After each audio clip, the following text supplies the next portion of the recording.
Ads are here. Pausing for ads.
Hello, hello, hello, and welcome back to another live stream. Hope you guys are all doing well. Happy Tuesday. Welcome, welcome. I'm tired. More physically than anything, because I've gone on 2 walks today, which I'm proud of. But I'm tired. Hey, guys, welcome in. How's it going? You know, doing well, you know. It's I got money in today. You know, all that unemployment money. Walking so much, gonna get 10? No, probably not. Although the next 3 days are gonna be hot as hell. At least by my standards. By my standards, it'll be hot as hell. I have started walking more after the stream. The past like half a week or so, I've actually been, after the stream ends, I go on a walk. My walks are usually about an hour. So I walk for like an hour. And like, you know, that's like 9:30 to 10:30 p.m. And at that point, it's like, okay, it's, you know, it's nice, cool down temperature. There's no sun. It's great. So it's like perfection for me. Like, yeah. So yeah, that's what I've been doing. Other than that, found out they haven't completely written me off yet for the job I applied for, so that's good. I thought, you know, they already made their decision. I just didn't qualify, but turns out they're still deliberating. Okay, so I'm like, cool. For one of them, I'm gonna reach out to the other one that I interviewed with on Thursday and find out. Or sometime tomorrow, we'll see. You're going to the gym later on these days? Less sunny? Nice. Yeah, that's the way to do it. I walk in the park. There's a park like nearby, and the majority of the park is in shade because of the trees. So that's kind of why I like the park. And it's not like it's not one of those like man-made park. It's like actual like large trees. Actually, let me see if I can find a photo.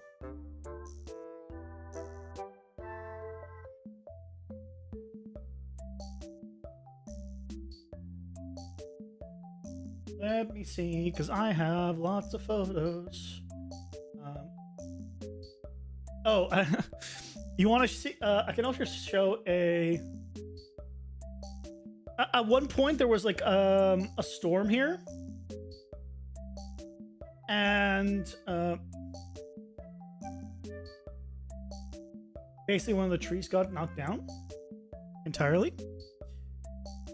So, hold on. Show that.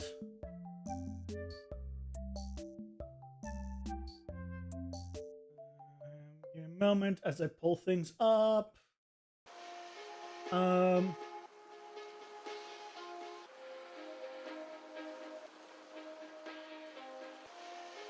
But let's see. It's really nice here.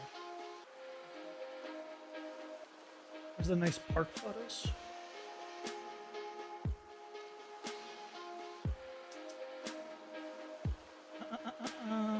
That's a photo of me. No one wants a photo of me. That'd be crazy. Why would they want a photo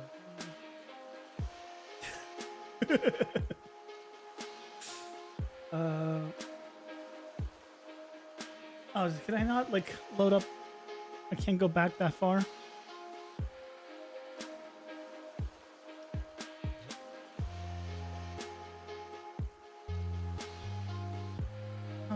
What? I can't go back further. I'm doing it from like the phone link app,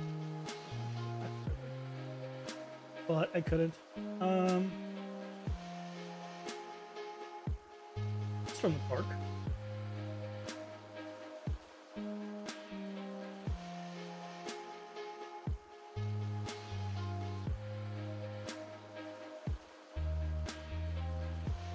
Okay.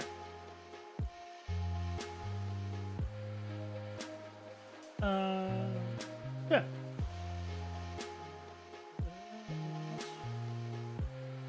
Okay. I'm ready to show. Bam! That's the kind of park that's nearby me. It's like... It's really nice. It's like actual like forest trees and not like one of those like... I mean, there's places where around... Because it's a very large park. But yeah, so... It's like... It's really nice. They're like actual like full-size trees. It's not one of those like man-made ones. And this is a tree that got either struck by lightning or just really strong winds. I think it got struck by lightning, one of the... And like the next day it was just blocking the entire walkway. Hey, Learn Bill Play, welcome in. Looks like where you come from, upstate New York. Yeah, it's not burned. It's so I'm not sure what happened. I mean, termites. I don't know. It's definitely not chopped. This is like entire. I mean, now it's cleaned up. This was a while ago, but yeah, it could have just rotted away. I don't know enough. I can't tell enough. Maybe got sick and weak. Yeah, could be. But yeah, it's a big tree. I mean, you can tell there's a guy right there for scale. You know, it's a big tree, and it kept going to the right. But yeah, it's a nice, nice park.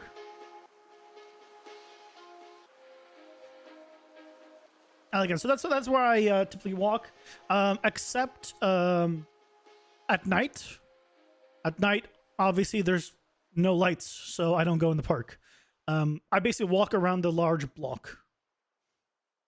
It's basically just I walk around the park, basically, and it's all lit up. There's like a walking trail around it. Walking/biking trail, like around the giant block that I use. So I just do that. That's like only a few blocks away. So yeah, that's that.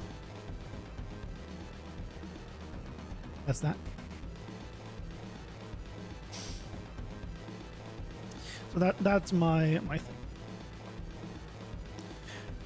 Okay, so shall we continue where we were?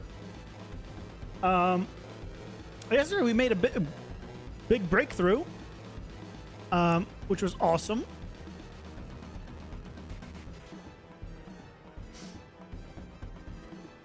Which is to actually get our walls to basically function the way we want. So loads. Where it no longer spazzes, which is important.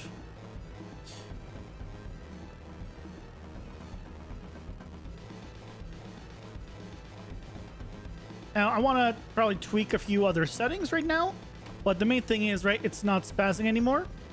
So we can actually adjust some things. What was the fixed? So you see how the points, because I still have the debug turned on, you see where the points are? The points are in the air right now. What I came to the idea of, like, what if I don't trace these walls? What if instead of tracing these walls, I trace the collision boxes that are still up in the air? They don't move down, right? That's how I'm able to, like, not... They don't move down. And so, because they don't move down, I don't have that up and down problem. Now, I still have it, right? It still goes away. So, I still want to tweak some values today. Because now that it no longer have that up and down issue, I can extend the depth and stuff and play around with that. And also, one thing I realized is, currently I have the collisions go down with the walls, but what I mean is right now they're all up, right? That's why I can't leave this room. But if I kill this guy, right, they're down, and the collisions move up and down with the walls. So you see how the walls move down as I come closer and move up when further away, right? They move up and down with them. But then I just realized yesterday, like, why do they move down, up and down with them? It's impossible for them to ever be up when I'm next to them when the doors are unlocked. Because it's a distance thing. So why don't I just make it so they're always up, and then I can just turn off the collision and I'm good. Saves on the performance cost of actually moving them and all that. So that's what we're going to be doing today. We're going to tweak in some values, and hopefully today's going to be the last day when we're working on these walls, at least for a little while. And then we have some other room stuff to do. Also, yeah, I like this view, the depth, yes. Hey, Code for Food, welcome in. What made me choose Unreal for this project? The fact that I know Unreal and have used Unreal in the past, and the fact that I don't know how to code, but I know blueprints. I don't know programming, but I know blueprints. That's why. Yeah, Jerome, welcome in. Love the parallax. Yeah, so when the rooms are unlocked, when you can go between the rooms, you can actually just go down there. You can just go wherever you want. And now you're in this room, and now you can't get out. But once you clear a room, it becomes unlocked, and you can go wherever you want again. I need to fix the camera stuff and the materials to cut out the vertical stuff that's still on the to-do list. Because I updated versions, so that needs to be redone. But yeah, basically, wherever you see, you could just go. That's like that's what sets this apart from like a lot of games. But once you're inside, that's it, right? You have to clear the enemies in that room. And when you do, then it unlocks. So instead of having like a single door, right? Instead of having like doors where you're like forced to go somewhere, you instead just can go wherever. And now it's unlocked. I can go wherever I want. Larry will play with a gift sub to Octopath Traveler. Thank you so much for the gift sub. It's the law. Thank you so much. Yeah, so right, I can go in this room, or I can just go down and come down here. And now I'm in this room. So that's kind of the like the environmental, I would say, gimmick in quotes of the game, because originally I just, because of how it generates, and if I show the previous version of this where it's like a much smaller version of it, right? This is the previous version where the rooms were considerably smaller, but I realized I want to have bigger rooms. So this was the previous version. Of course, this one has like, you know, like the extra layers. It has like pillars where it has all the details. But the main thing is it has doors here. But you could just jump between levels just like you could now. And I was like, what's the point of the doors? Why do you even have doors? If I can just jump between levels, the doors is pointless. So the rooms became bigger. I killed the doors. The doors are pointless. And even in this one, you could jump down as well. But again, now it's like you actually have walls where you can have details and stuff. Yeah, this is the how it is. Yeah. Yeah, in terms of like, in terms of why I use Unreal, it's cause I know blueprints and don't know how to code. And by don't know how to code, I mean like, it's just don't encapsulate something, it doesn't work. Do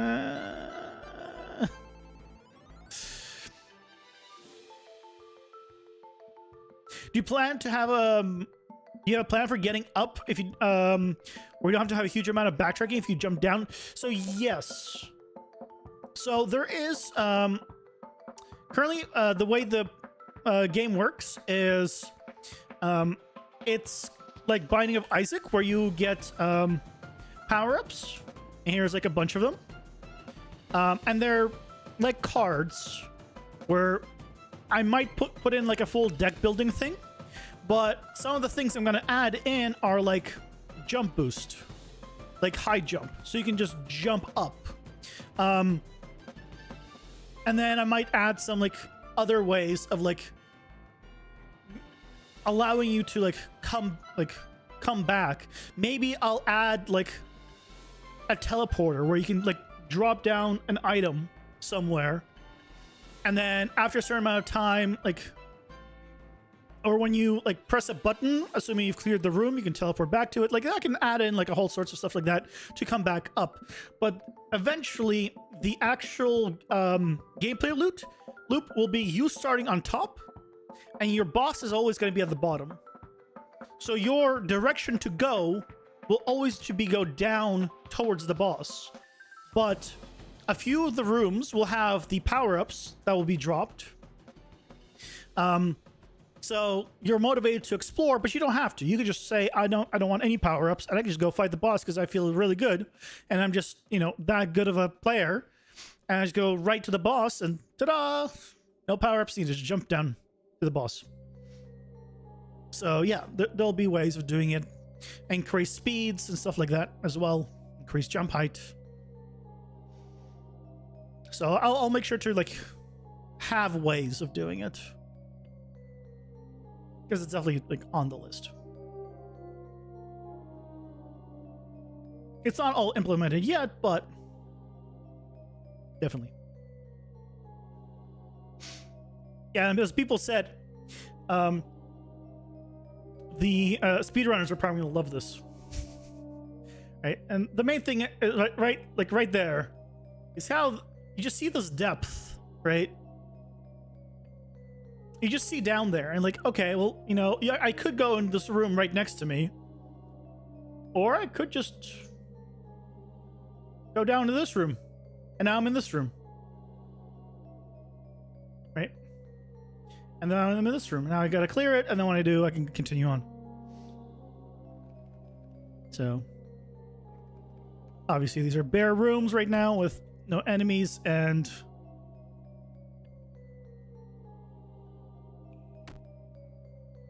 yep, room's cleared. Now I can go. Yeah, so like right here, right?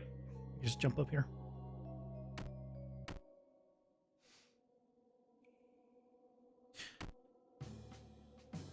If certain enemies could follow you down, if you try to run, well, the thing is, so one of the things that we're going to be working on today is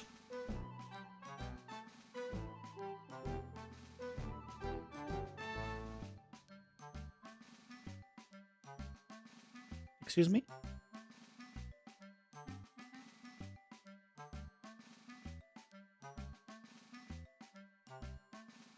Oh, is it because this is still attached? I think it's because that was still attached. One of the things that we're going to do work today is cleaning up, and some of the rooms right now, the walls outside closed down, but there's stuff inside. So what I mean is, if I go, for example, to this room, right? In this room, we have this hole here. But when the room is locked, right? When the room's closed, I don't want to be able to fall down into this room or fall down into the hole into the room below. So one of the things we're going to need to add, most likely, is more walls, but of a different kind, and like a false ground that and all of these walls and that ground will appear only once you activate the room. So maybe like lava rises and like lava pillars or like walls of lava appear, you know, something basically that will lock you in, that would be thematic to whatever area, where if you walk on it, you'll just start taking damage, or anything that's on it will take damage. And then just something else that just basically keeps you in the room, and there's just like a danger area where if you stand on it, you take damage left. Now, in some areas, if we go like here, right, it'll be the same thing. You can just jump between this upper floor and here.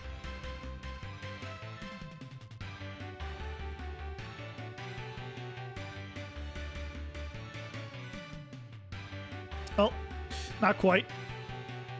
You probably jump diagonally, but if you jump down, we need a way of basically having this being a danger surface and a way of getting up, which all of them will have a way up because the connection's always at the bottom.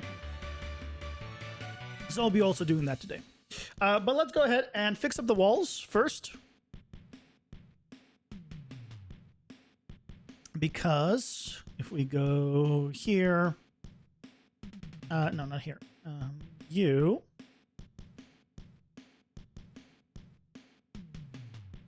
Right, if I turn off the whole hidden in game thing, right?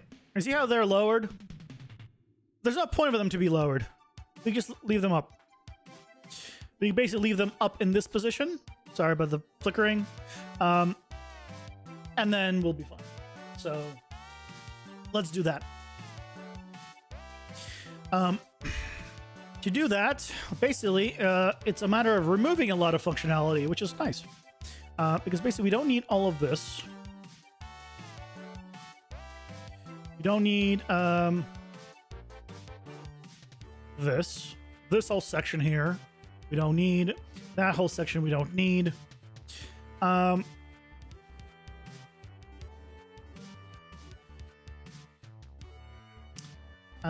and effectively, we just need to set the collision on them, which we have the reference for them.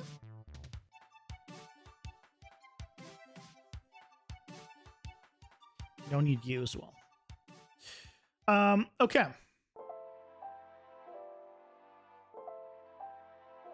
So, what we theoretically should be able to do is, can I do set collision? Actor enable collision? Yep. So we're disabling collision when the room's not enabled.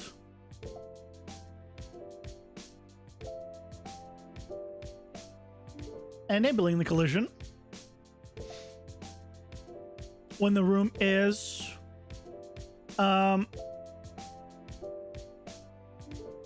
enable. I might have that reversed.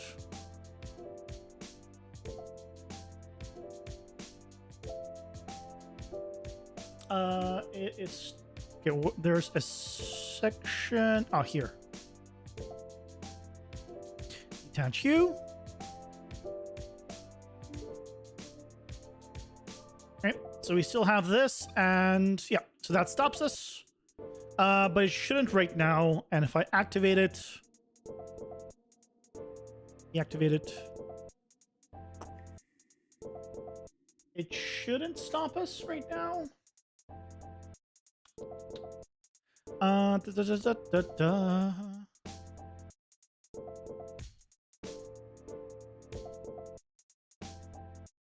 It's because by default we need to set this to, I think, deactivated.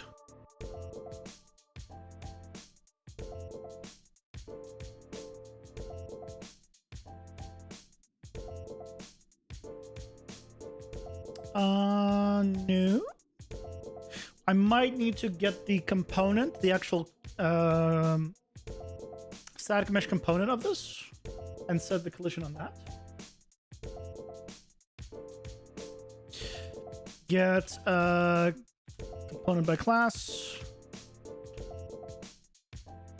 static mesh component, set collision enabled.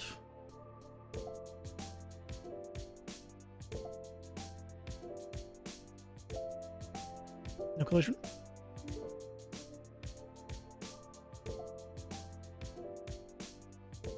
Aha, okay, that's the one.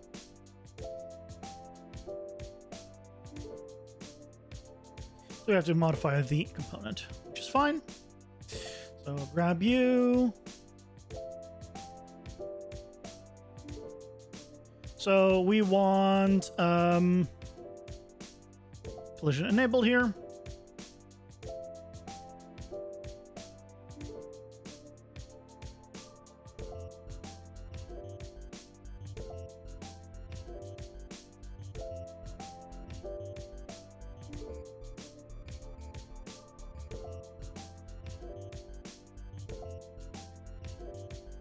And collision disabled here. And now, theoretically, we should be able to walk through it. Yep, and we can.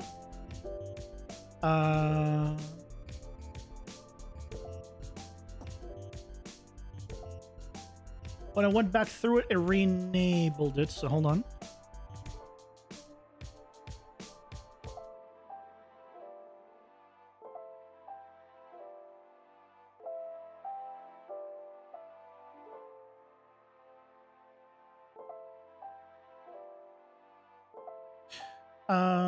Room has been activated. So when the room activates, I think I did have these backwards.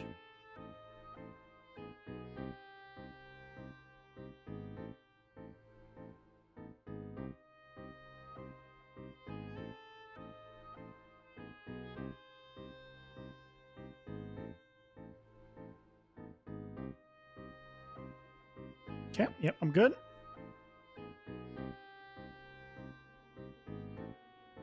Looks good. Activate. Wall. Deactivate. Walk right through. Perfect.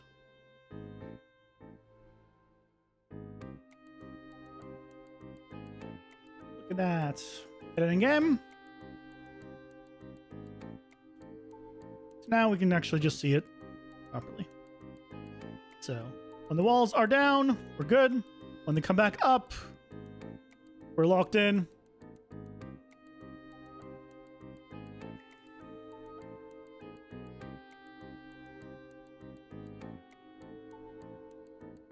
Why did it come back? What happened?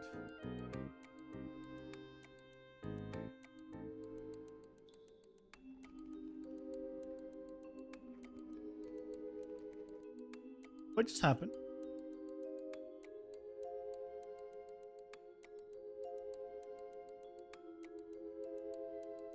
Why?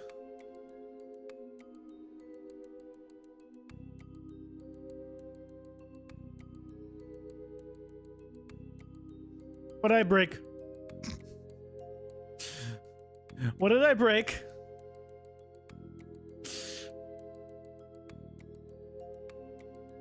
This is collision wall stuff.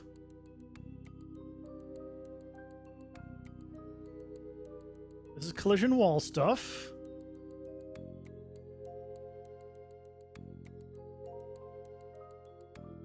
This is all collision wall. What did I detach that made this break? This is all collision wall. Ads are here. Pausing for ads.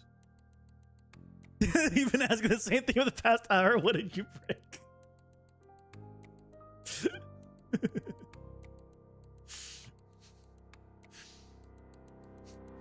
the question of every game developer out there: what did I break this time?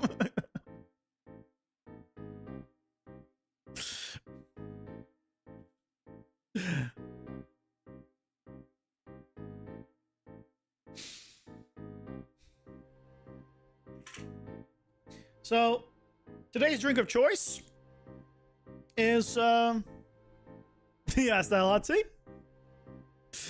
You know, is a lot. Today's drink of choice is good old glass cleaner. Apparently, we were having people, because I live in an apartment complex, come and clean the exterior balcony windows, the ones that face like the outside, not towards the apartment. And man, I wish they told me before, or I wouldn't have bought any glass cleaner. We could have saved some money.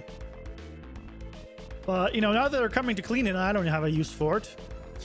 I mean, technically, I could clean the side that's mine, and I could clean the balcony, like the doors. But I mean, that's silly.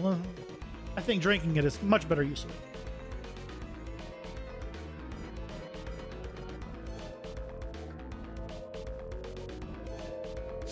They're doing some electronic stuff today. You configured a board to test an LCD and nothing works. I couldn't even come to begin to help you with that. That is beyond my pay grade. If I wasn't I think if I wasn't gonna be doing like art stuff, I probably would have gone to robotics. Most likely, I would have gone into robotics. Because I like that stuff. Not enough to, like, know a lot about them these days, but... You would love... No. Not programming robotics. Like, battle bots. Like, the making, like... Like, the actual machines. Creating the machines of robotic, like engineering robotics, not programming robotics. My dislike for actual programming wouldn't have changed. Yeah, like Boston Dynamics creating the robots. Also, welcome in, Racely. Welcome in. Hope you're doing well today.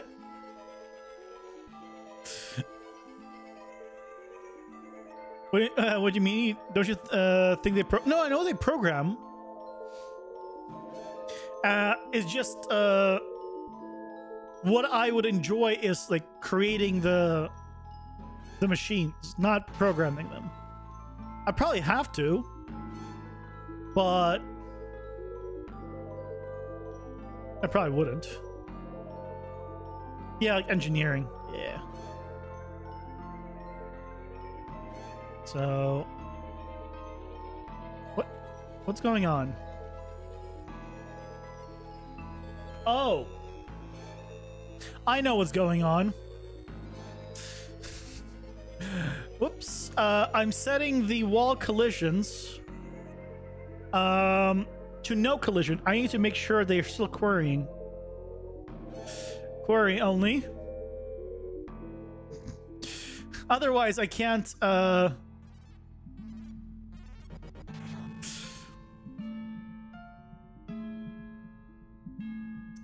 Otherwise, they don't detect anything. I can't trace if I can't query.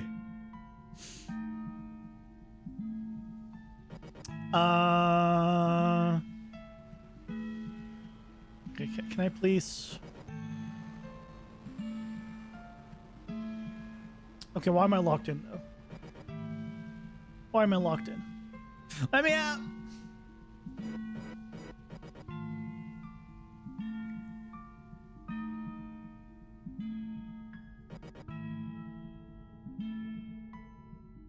Man, I decided to query only.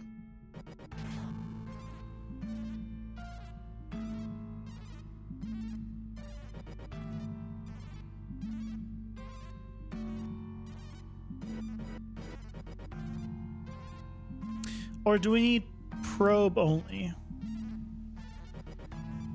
Only for probing the physics simulation version button? No. Yeah.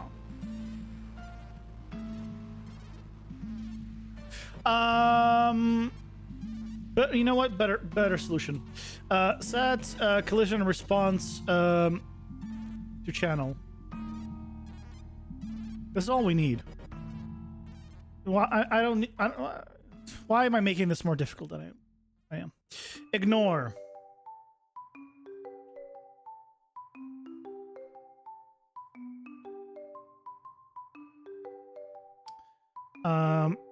Block. I have a habit of setting the entire collision to be something, and then only down the line I'm realizing like that I could just set the single profile that I care about to be, you know, the thing. I don't need to freaking modify the entire thing. Okay.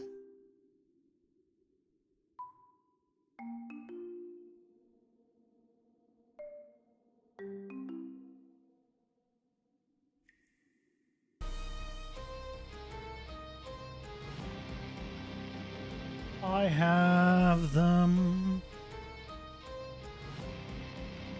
So do I need this one?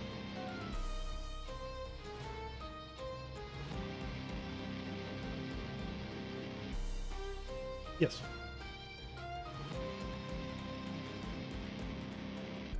So what's the problem here?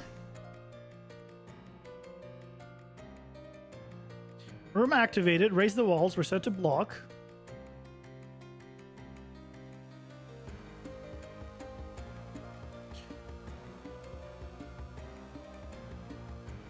Oh, when the room is...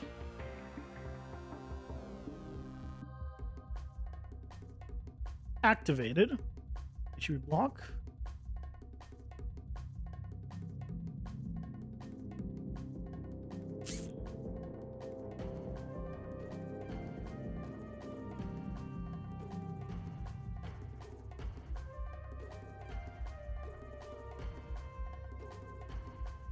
Where am I being stupid?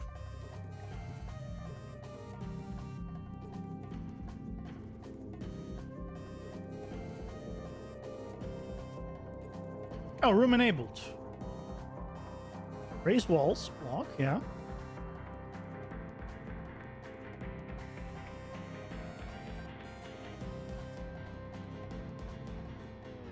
Deactivated. Activated.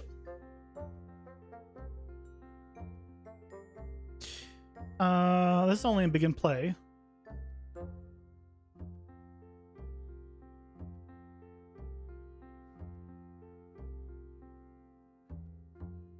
Deactivated. Activated. Okay. Wait, so now it works?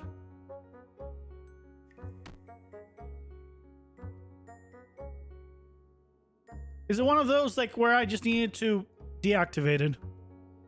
I can't say. Oh, goodbye, cruel world. It's one of those things where a print string will just fix my problems, isn't it? Okay. Walls are up. And look, it's working.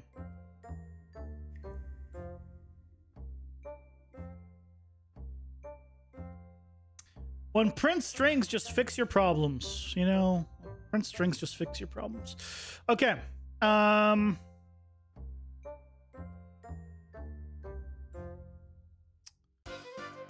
Okay, well, let's do I even want to keep this?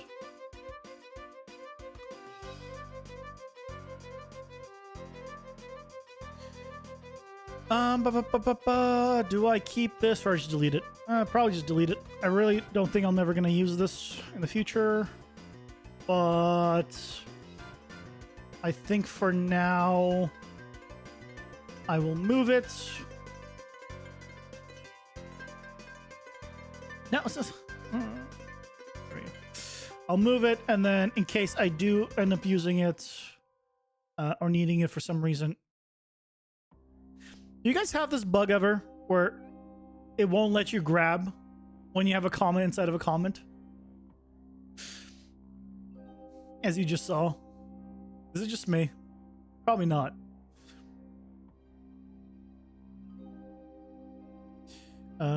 This... Yeah, this doesn't... I can delete. Okay. So, that is now fixed. I should clean this up. So, starting the fact that this is how we're getting the reference to our player. This is not how you should be getting a reference to a player. This is why I say change this, and this is why I was using it for debug purposes only. Do not get the player this way. So, what we're going to do...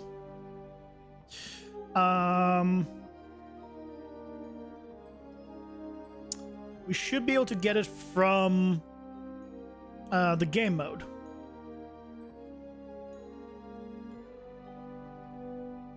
So let's do that.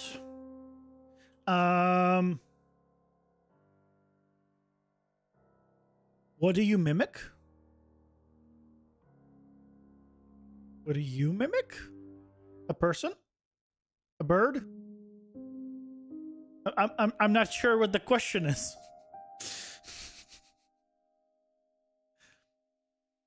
How did I create the player? No, this was just me getting the reference to the player. Instead, I shouldn't be using get actor class. That's why I put this all in a change this category. I just needed the reference to the player. And then from it, I was getting the game mode reference, but instead I should just get the game mode reference and then go from there. And then get the player from the game mode. So what I could do is I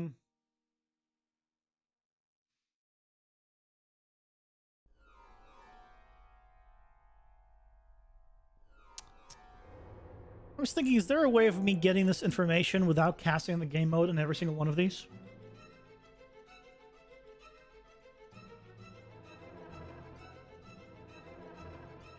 Is there any way?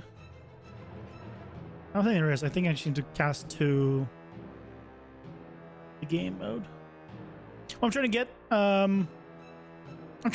the a reference to the player. That's all. Property access. I don't follow. Probably because I don't know the term. What is property access?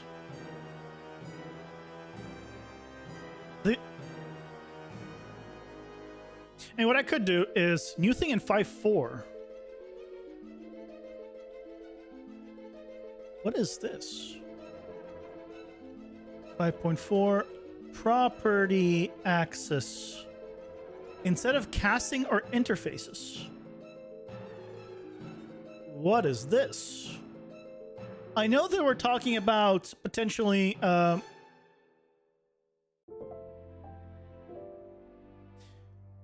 how I always say Unreal has no documentation? Thanks, Unreal. Thank you for your fantastic fantastic documentation on property access.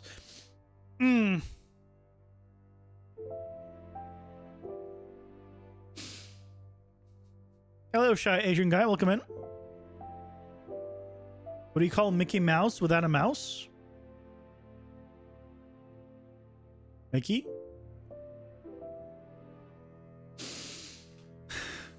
What is property? See, when I search just property access, I don't get anything. So the property access is not a thing here.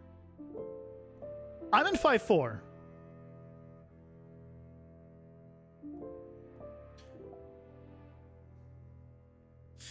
Okay. Can I find any other info on property access?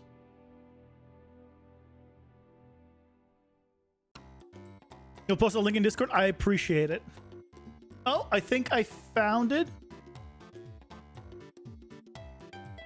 Property access. Allows you to access components and variables that are only accessible in the game thread, anywhere within an animation. Oh, it's an animation blueprint thing. Yeah, we're not in animation blueprint.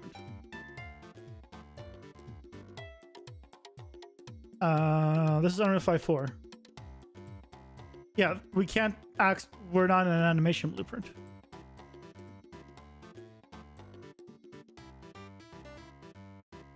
Oh, you're good. You're good. That explains why we don't have access to it, though. Yeah, I think I've seen this. I haven't dived into it, but I have seen this, I think, in the past as well. At least these kind of nodes where you can get access to different things. Why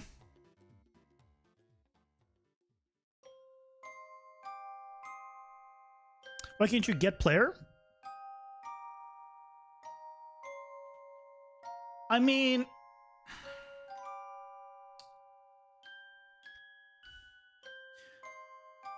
you're making too much sense. Very silly. You're just... Too much sense is being made. You can't have that here.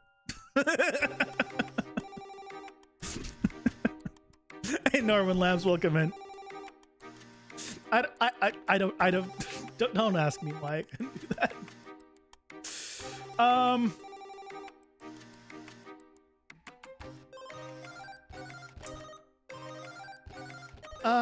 The question is,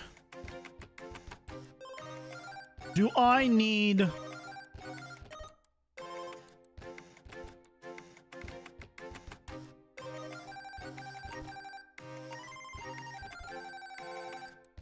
something specifically from the player?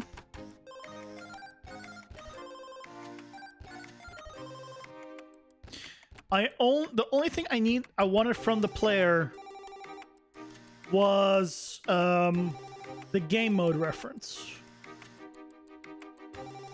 So basically, I would need to either cast to the player to get the game mode, or cast the game mode to get the player. Because I need this from the game mode. I have event dispatchers from the game mode that I need access to.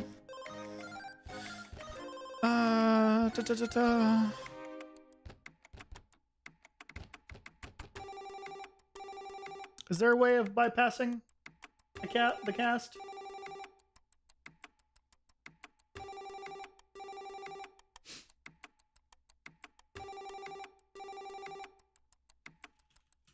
Probably not.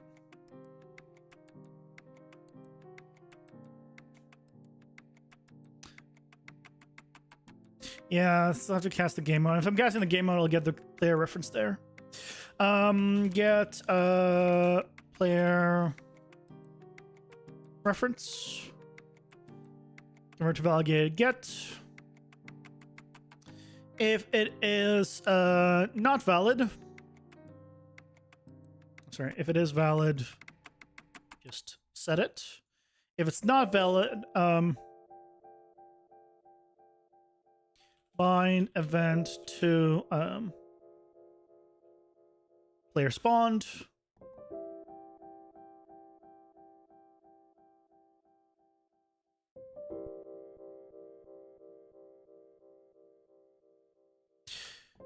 Custom event.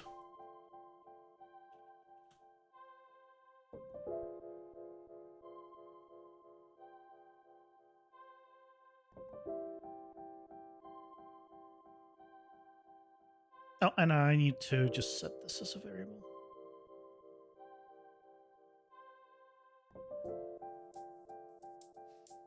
Do I have the game mode? Actually, I don't need to set the variable, but I will.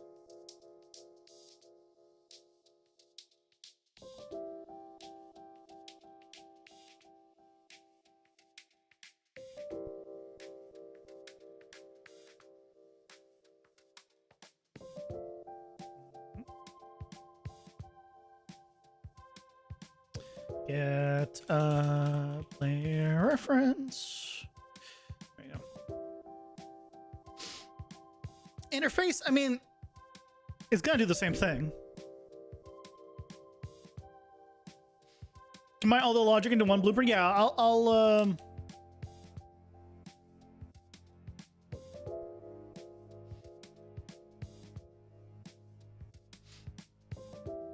combine all logic into one blueprint. This is one blueprint, but it's an actor component that's on every single object.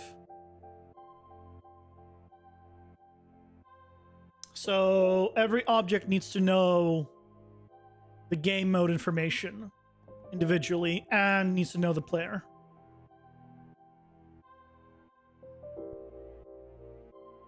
Interface is not a static reference? Yes, but this is always going to go to the same game mode. In this case, there's no difference from using an interface to get this info to using a cast. It's only going to go to one place. There's no alternatives.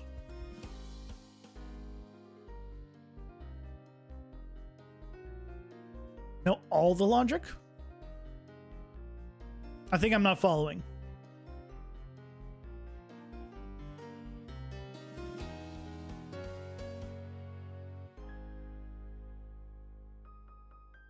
I think I'm not following.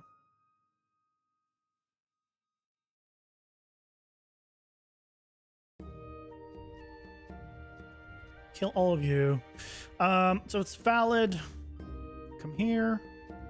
And then here we also come here.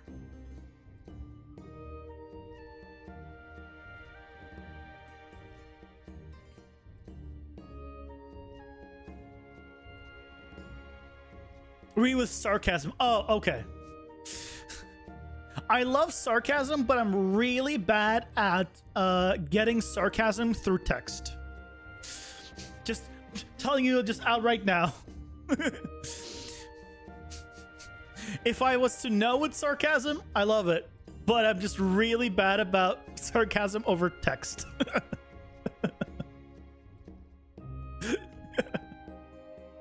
So that's a me thing. Don't worry about it. Okay, I know you're being sarcastic, Guts. We've gone through this before with you.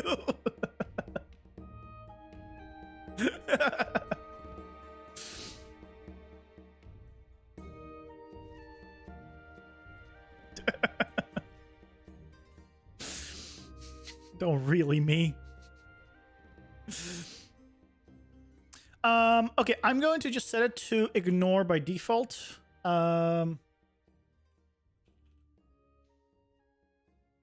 Here, ignore. And so I can just remove this. because that's already going to be defaulted to ignore.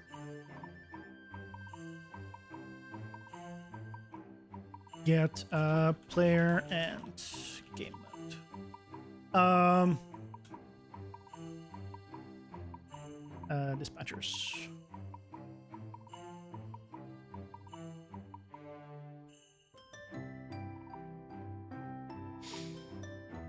Hey, another one. You're fixing your references after adding the new motion matching demo. Oh, is there like a bunch of like references stuff you have to do? Well, at least you have to only do it once, I assume. So hopefully it's not too bad.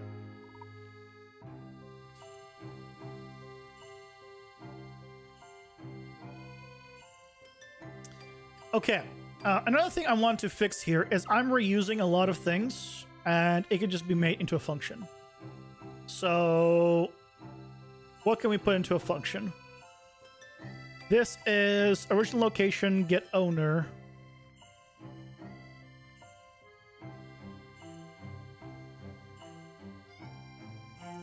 This is different.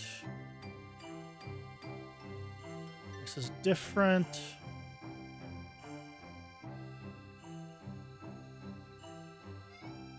Is this the same? This. And this is the same, but it's not very big the same. And this is the same.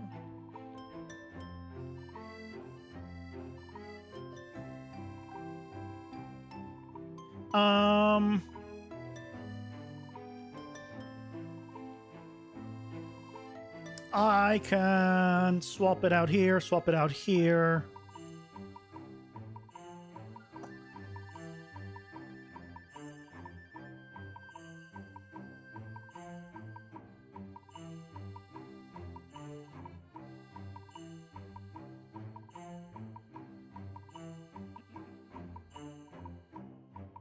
Most of the things that I needed to was repeating this here, to be fair. So it's no longer as crazy.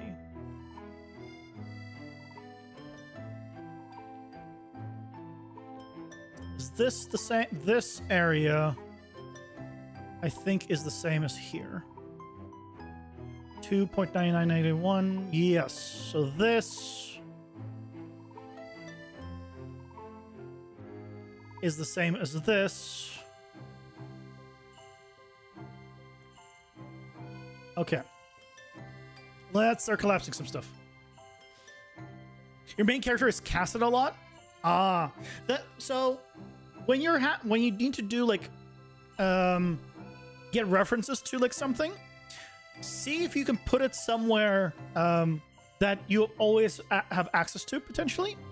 So for example, my character is referenced in my game mode, and my game mode is referenced in my character.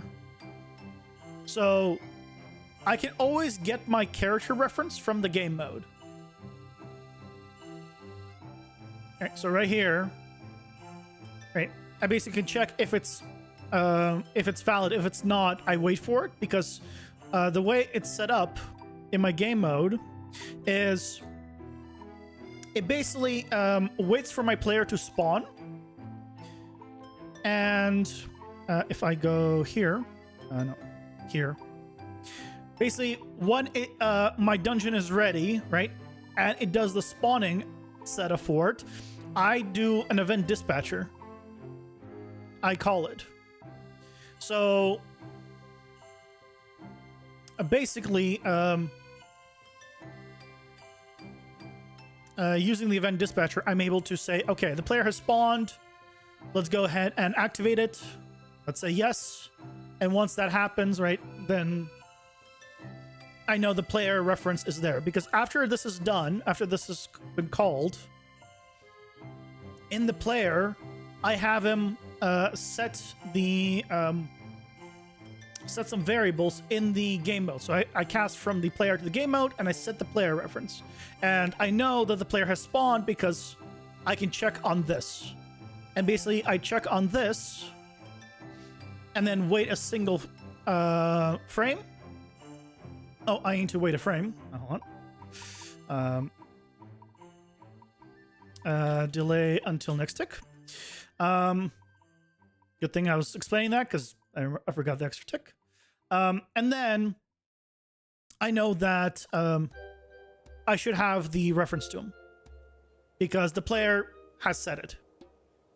So whenever I need the reference to the player, I could get it through the game mode. And a lot of times for most of the stuff I'm doing, because I'm storing all my cards and all my game mechanics on the game mode, I can grab the character reference from there. So try doing something like that.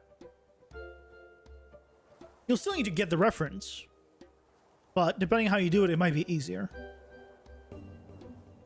So you gave up on the LCD or trying to fix that material? Good luck. Good luck. Yeah. All right, I want to collapse all this. Yep. Ads are here. Pausing for ads. Pausing for ads.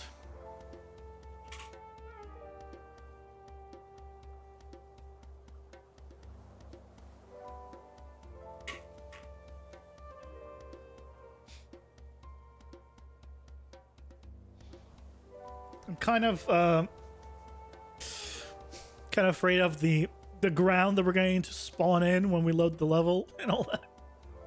I guess that should be as simple as enabling collision on something and setting the visibility.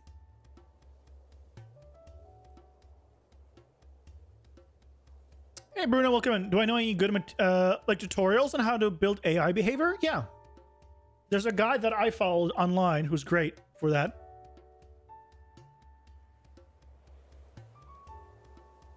Let's see if I can find him.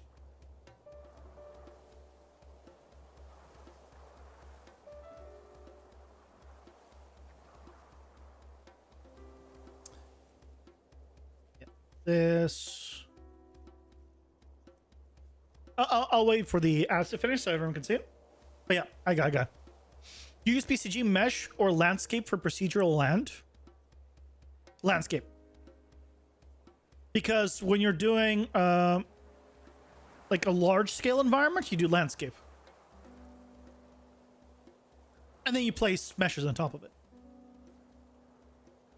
If you're doing something small, you can do meshes, right? You can just do like a big instance meshes with like right? Because the old school way of doing it was to do like megascans meshes, spread them around, so you have a high res detail. But okay, ads are done. So yeah, if you're looking for like AI stuff, this is your guy. Yeah, that's who I'm brought up. Learn, build, play. Yeah, this is who. This is the series I used. Yeah, this is why I learned about EQS. Yeah, this guy's great. This look familiar? This projectile, huh? Right. I didn't grab everything and things I've modified right since then, but like, this is a fantastic series. It's very long videos on each one, but you gotta to go over all this stuff. Right, you kind of have to. And he's doing a whole bow and arrow series now.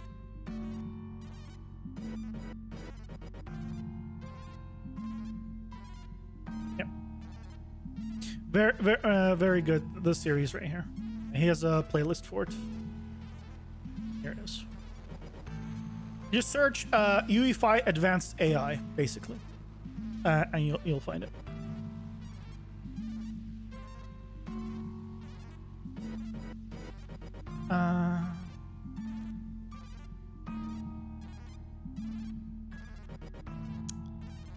This.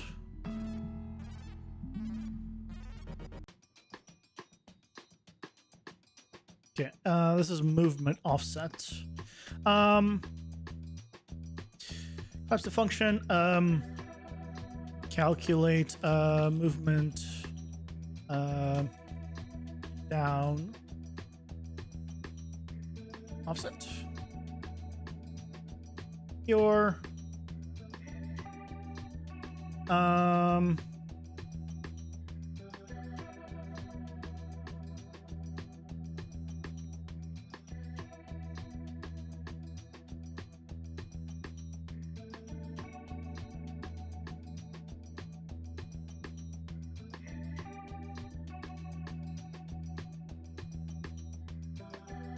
this was clean.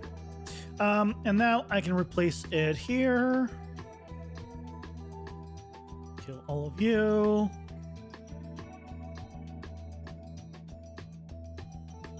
Okay.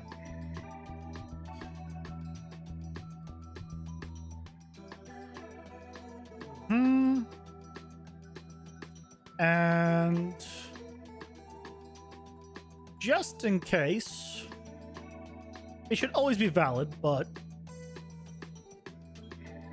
in case for some reason I don't get the reference to the player in time, let's do that.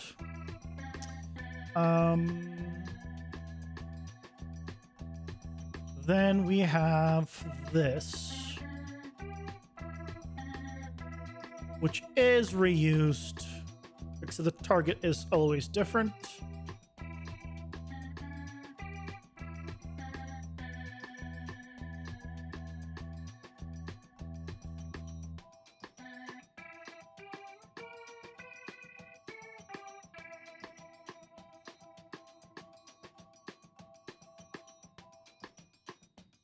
So we can just do that.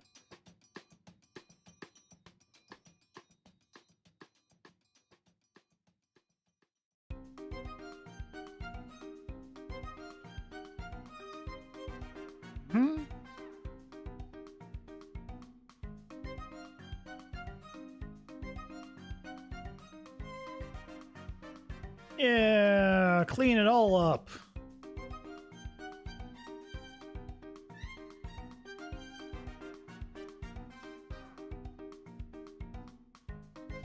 Okay, what else? This is the same thing as this.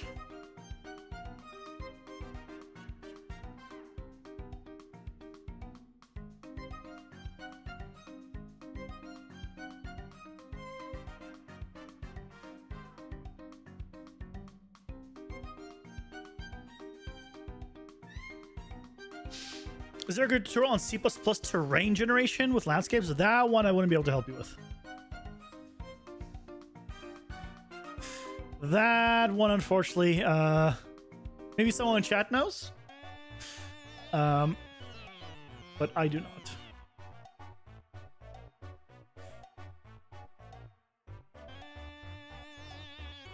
Is this connected to?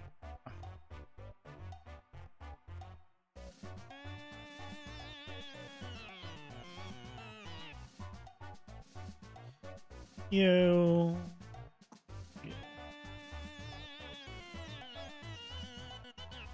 Aren't functions great? Just make things so much easier.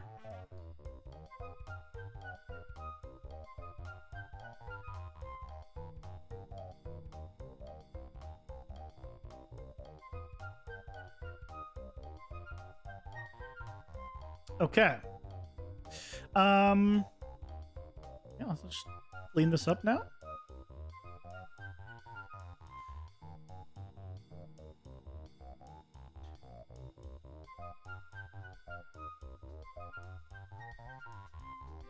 What do I have here? Show and hide walls.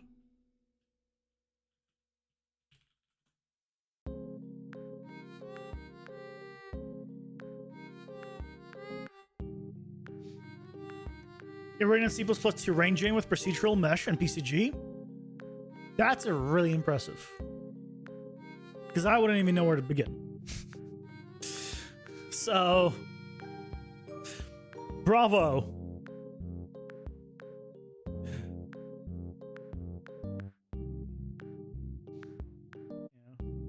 The best I can do is just use BCG to do that. Or not, no, I wouldn't be able to create the procedural terrain. It would be to use a terrain. I would use like a pre-made terrain, probably. I haven't looked into like procedural, like actual like environment creation.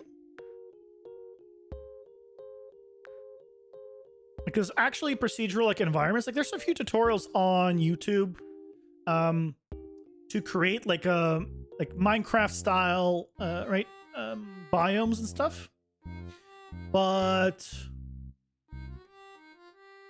I don't know, they always, it felt like they were missing a lot, and that's one of those where if you don't know, like if you're not pretty much advanced enough to actually like utilize it like yourself, then most likely you're gonna have a hard time just implementing the stuff.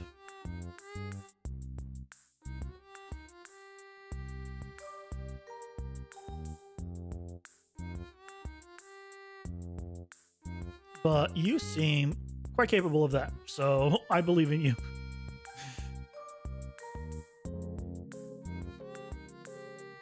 Look at that. All that mess. I mean, to be fair, this is a lot of it is reused as well, so I could have put it in functions, but that is a whole lot cleaner. And let's just make sure that it still works. Any bets on whether or not it'll still work?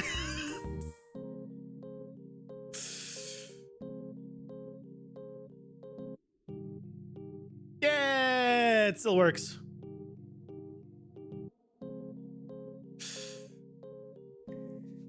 It will. Yeah. I don't know if you were being sarcastic, because that's the problem with you. You're sarcastic very often. So when you're saying like, yeah, things will work, I'm like, just be sarcastic, or does he actually believe in me?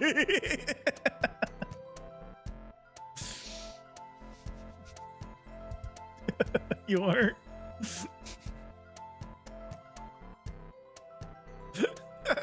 The great stream though. Okay, now I know you're being sarcastic.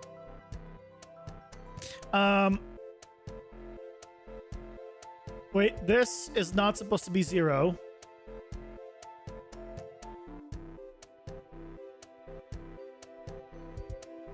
Oh, this was supposed to be getting the actor location.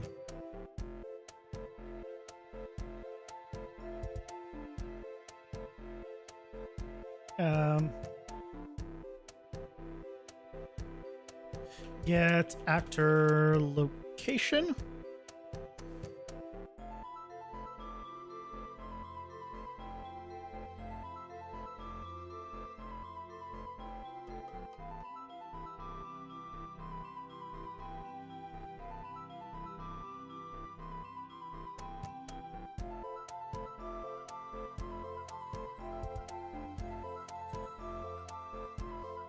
Okay. Everything else plugged in? I think so. Surprisingly it worked with that unplugged, but I guess, yeah, that part would have been fine. You hate blueprints. Happy now? That's okay. You could hate blueprints, but they love you. If they could, they would give you a big hug, and you'd feel the love.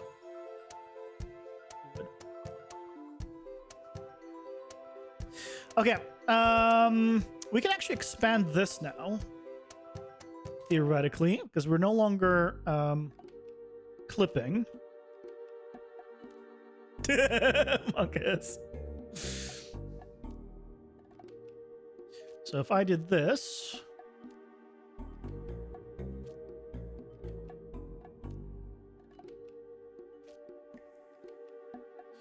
well, let's see. Okay, so if I made it longer, it now, right, the walls now, let's do 400, maybe a little less, not more.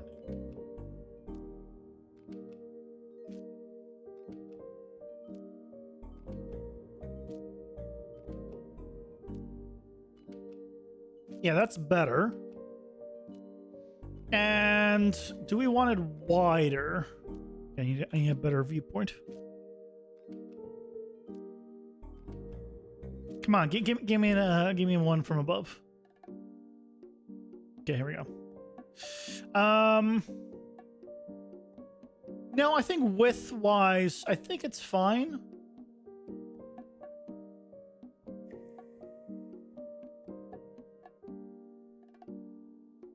I think it's fine width-wise.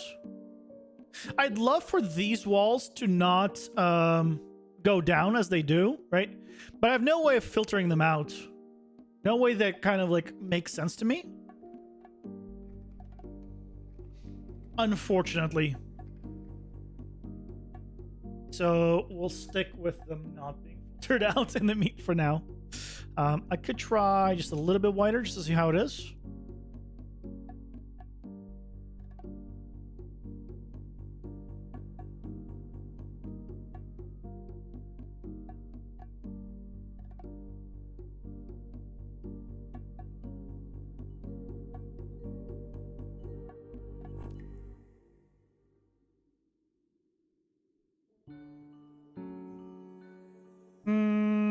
No, I think really doesn't do much.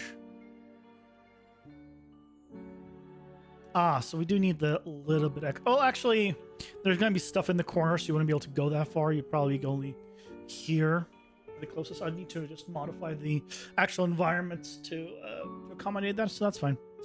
I'll put it back to how it was, and we're good. Okay. We did it.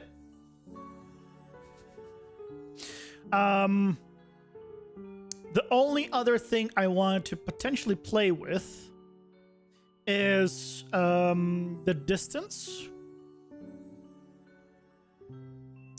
Right now, it's assuming 10,000 away is like fully up. What if I did 5,000 away?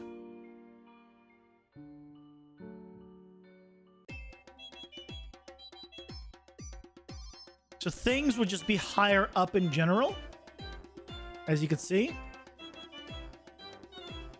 Oh, I loaded the room.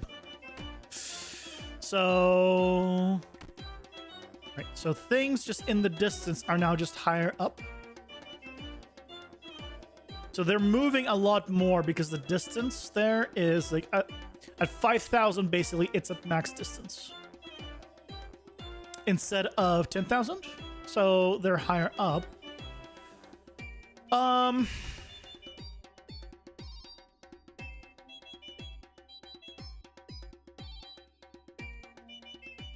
Honestly, I think for the distance, I think it's fine. It does mean that the ones close by move a lot more. And I kind of like the fact that the ones nearby move a lot more. So let's go with that.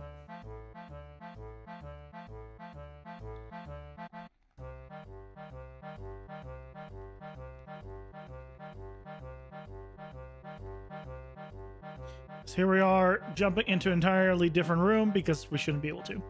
Okay, so that is our next thing. Yeah, because it really doesn't like me going to different rooms after I went into and loaded a room. Okay. And just to make sure that that was because that happened, just clear a single room.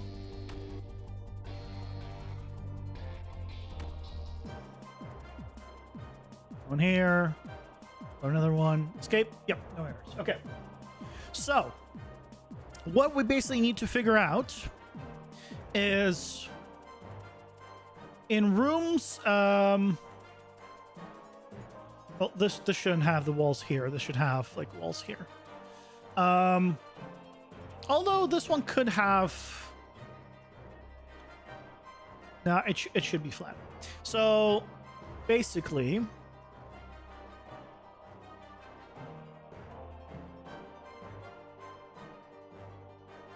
Weird. Right, if I put these here.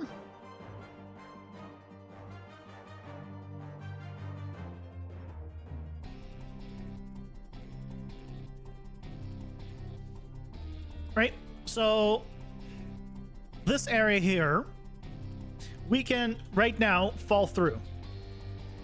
We don't want to be able to fall through it. We want to, well, basically when the room loads, have something load there. And these walls,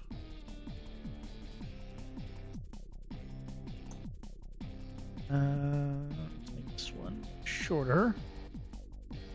So these two walls,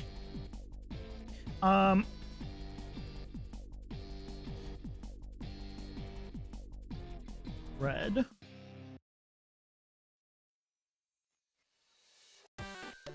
First, I'm gonna make them red.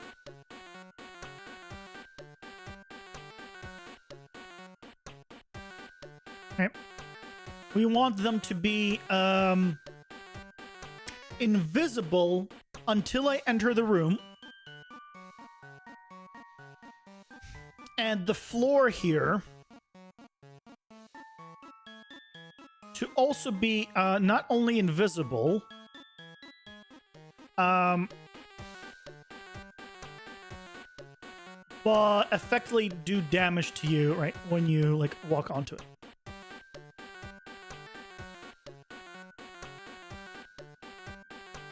So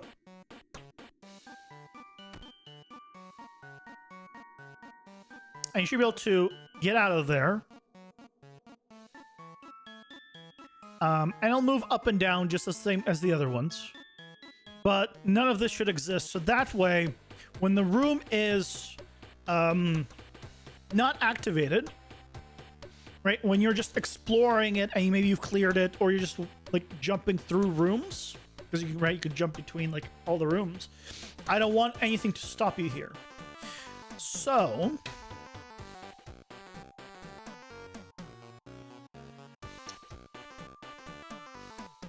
what's gonna be the way to do it?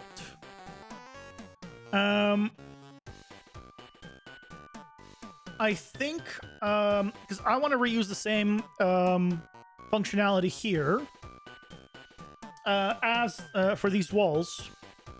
So the difference will be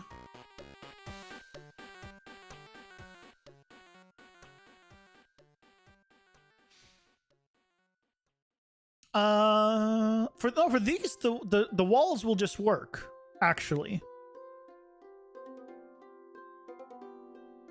The walls will just work. I don't need to do anything for the walls.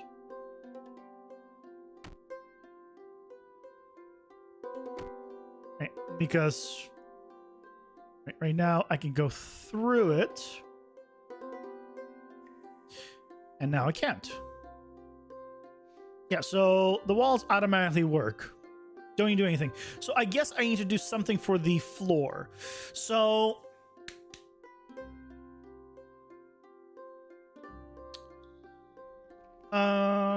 I want this to be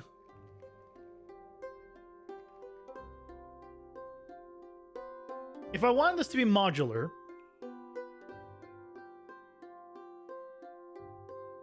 there's a few ways we can tackle this. I can create just a bounding box blueprint, and then I can place it there. That will do damage. That's basically what I'm thinking of, the damage part, right? Or I can make it on as an actor component, and it will. No, I guess I don't want to do it on an actor component and get the bounds or anything, because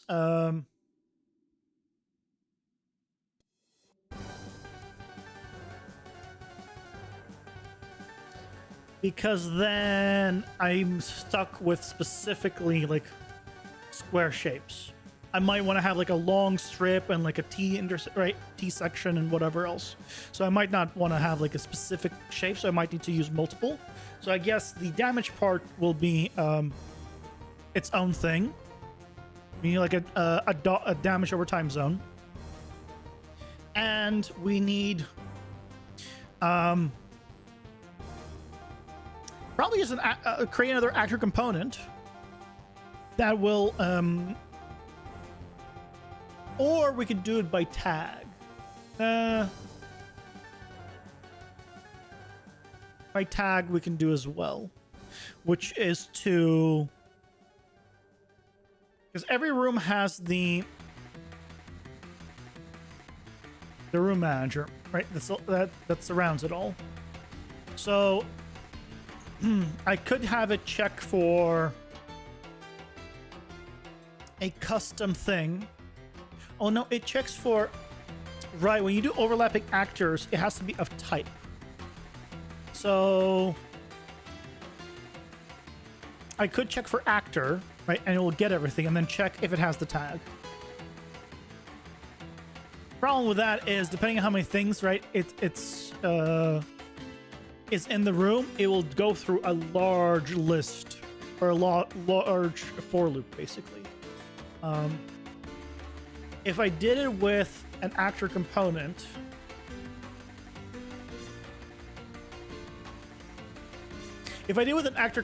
I could bind it to the game mode and basically say, if the room is activated, all of them just turn on. So yes, it will not just affect the one in your room. It'll affect ones in other rooms as well. But I don't see a problem with that.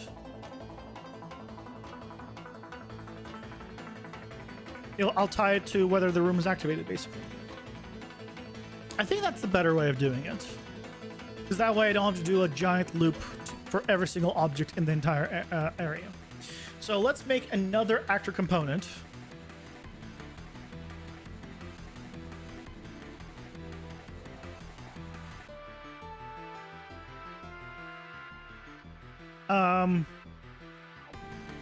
And this is like,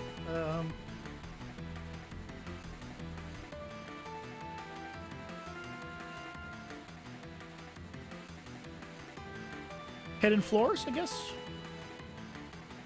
It's called hidden floor. I'll give this a hidden floor. So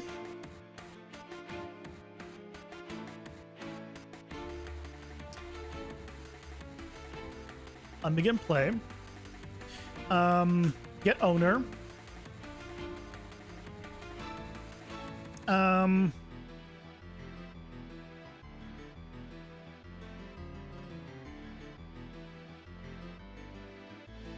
set actor enable collision. So that should allow me to just follow right through. Yep, great.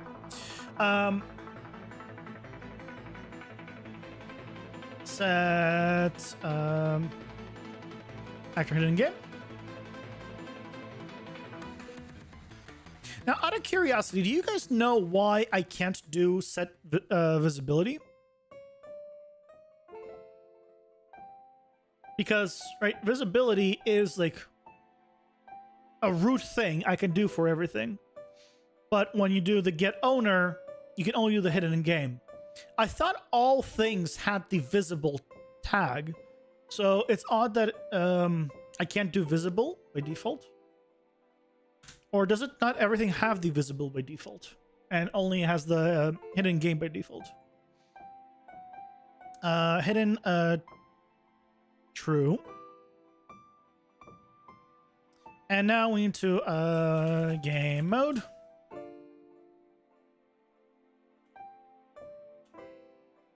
It's the game mode. Bind event to room activated, and bind event to room deactivated.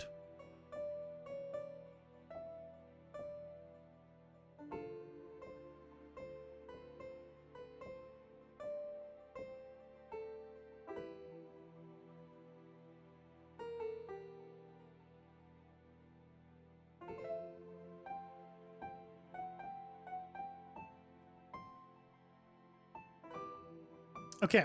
To make it easier on myself, I'm just going to take all this, collapse it to a function.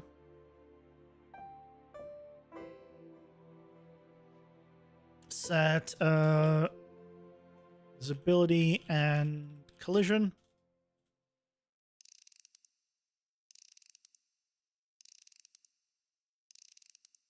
So what we want is basically the opposite of each one. So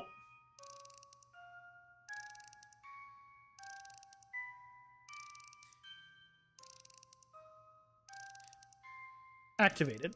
So when this is true, we want false here.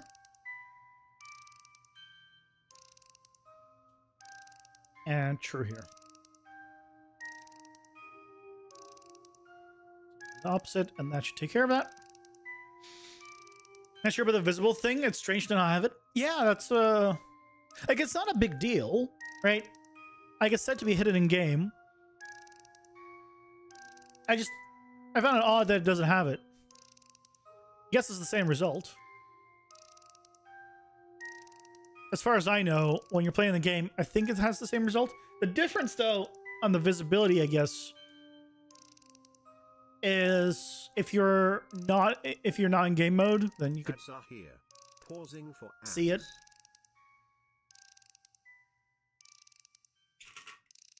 Or you might not want to.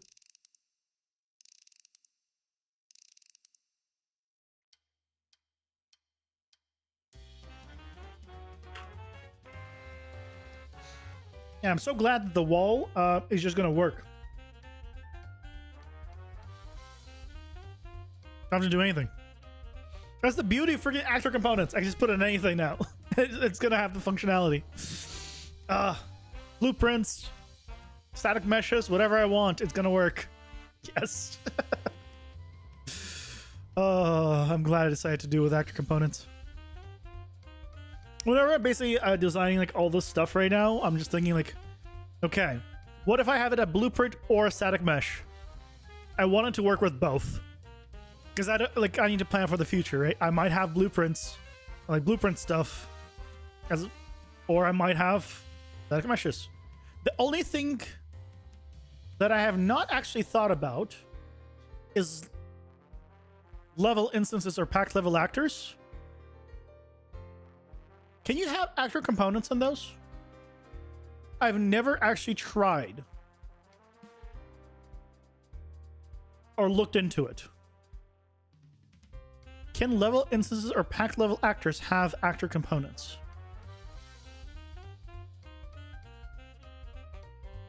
Yeah, you know, I'm assuming yes. Well, that's a big assumption. I could test it at some point.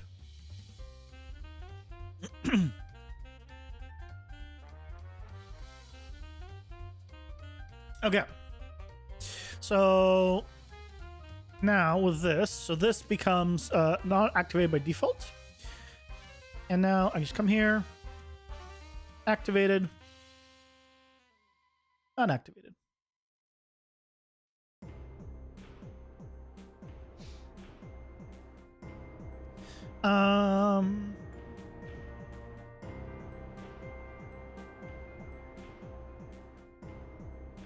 Let's try it.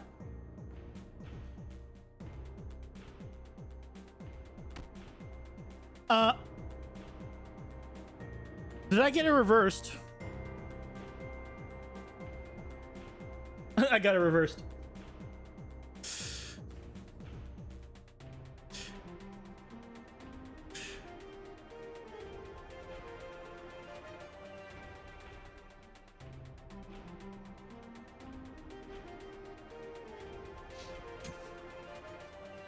Whoops. Hey, Al. Welcome in. How's it going? Yeah, okay. Now that's working correctly. Okay, right? So that works. Yes, you can have actor components in pack level instances in Unreal 5. Nice. Wait, you specified packed level instances. I assume also level instances based on that, but I assumed yes, but I wasn't 100%. Because that level instances and pack levels are slightly different. Because pack level instances effectively are blueprints, but level instances are their own thing. and packed are better when you're reusing. The problem, I wish packed level instances also worked with non-static meshes as well. Because basically what packed level instances do is you can put everything into it and it automatically makes them like instant static meshes between each other. So it's very optimized. It's great. And it's effectively like just a group of objects. Okay. Just wanted to confirm Urban Play. I appreciate it. So this is not really a hidden floor. This is hidden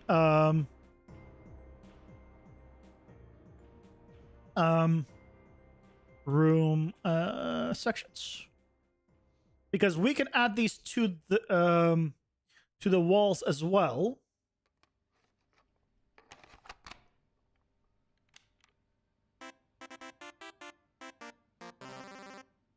Yeah, because the walls also, right, should be hidden. There we go. So, right, when the walls are open, we don't see them, but as soon as the room loads up, we see them. And then we're gone. And then we're there. Yeah! Okay, that was actually surprisingly very simple to set up. So let's go ahead and go through all of them and set that up. All the rooms. I'm gonna copy these so I can go through them a little bit faster. Let's go through all the rooms. Don't need to do anything there. That's the one we just did. Okay. So this starts to get a little more. Holy crap! Learn, build, play with the 5 gift bomb. You're insane, man. You're insane. I appreciate it so much. You crazy bastard.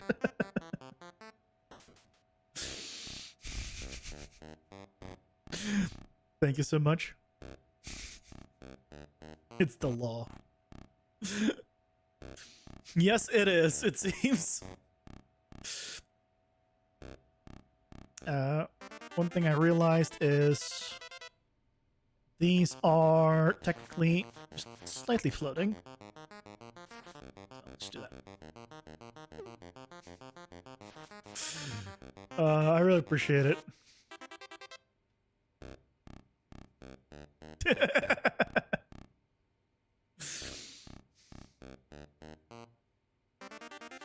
Guto has come to he has come to Twitch just to pog you.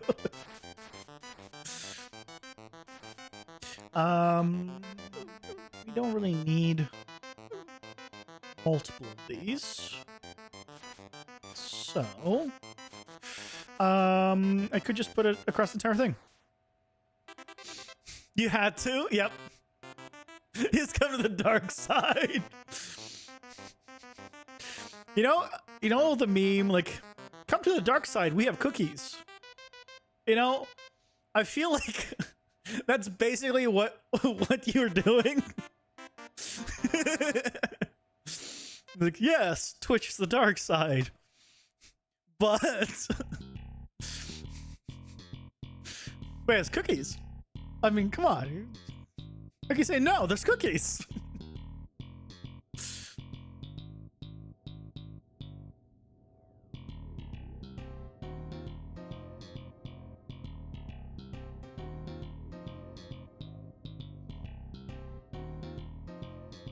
So when I'm down here, I want to see something. When I'm here, okay, I'm going to need to modify the height at which. Oh, right, those don't disappear right now, so that's. I need to give them the height cutoff thing.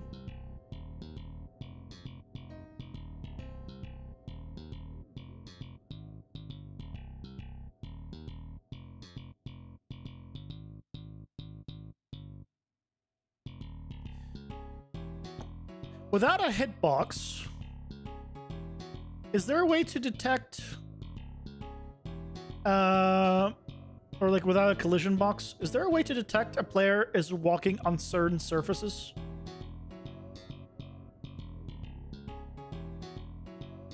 Out of curiosity, I assume no. Because I think the only way to do it is through like a collision box, from what I can think of. But I figured I'd ask in case, you know, maybe I'm forgetting something.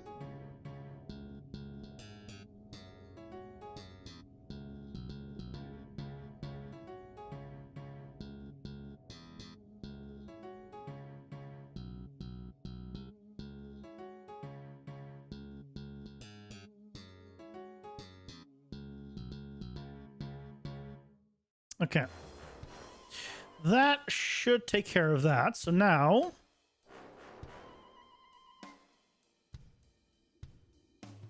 Okay, we have this. From here, can't go anywhere. The walls are working. You can get out.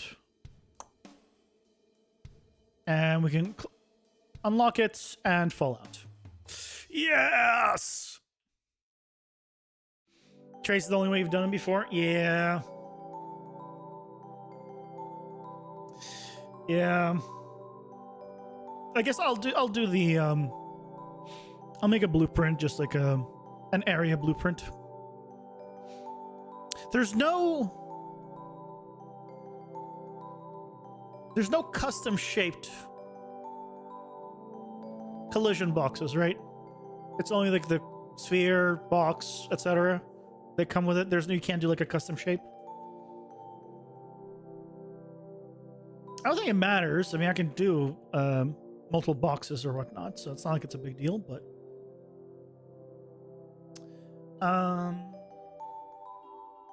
just thinking.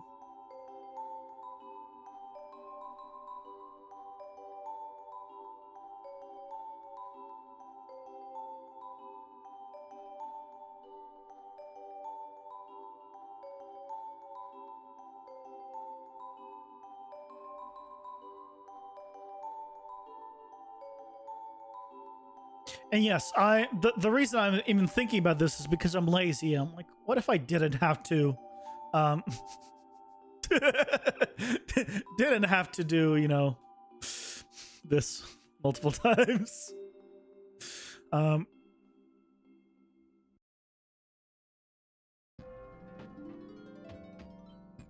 the way, I have already started thinking about creating a spline setup where I can just drag this out and it'll just generate the walls. For now, it's fine. It's prototyping, but whenever I end up doing this, like for the proper version, you bet your butt I'm not gonna manually place these walls. I'll make a spline and just press a button and it'll generate. You can use a custom collision mesh.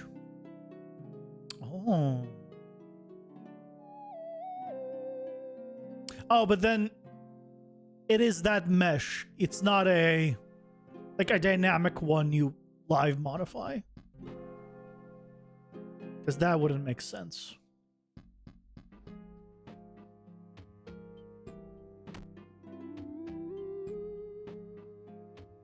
Sweet.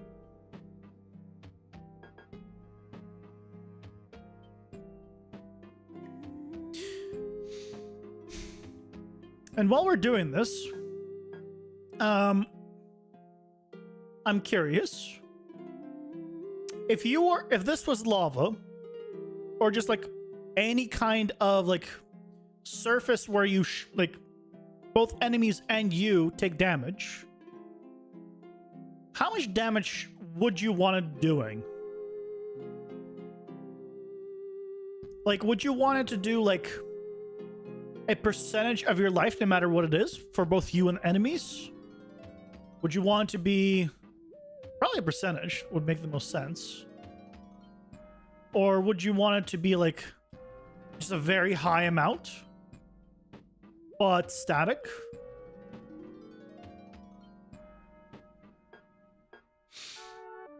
Unreal Engine provides a convex decomposition tool that can automatically generate convex collision shapes from your complex mesh. Useful for regular shapes where simpler primitives won't suffice. Use this tool, right-click on the static mesh in the content browser, select Create and choose Convex Decomposition. Wait.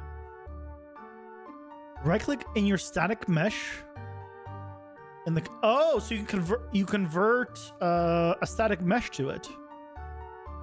I'm gonna test that right after I place these.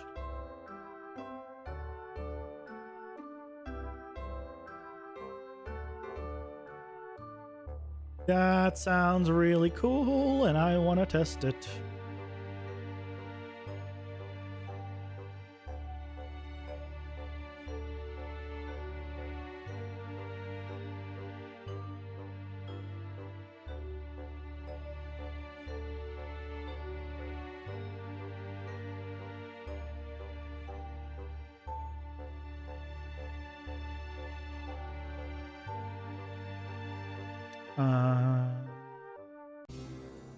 It's fine.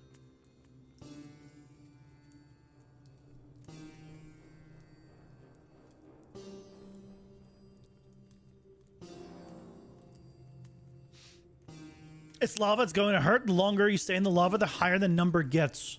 Ooh. Exponential damage. I like that. I like that a lot. I probably don't need to put them here. There's no way you're... Wait, can you get there? How big are you? You might be able to get there. I totally fell into the void.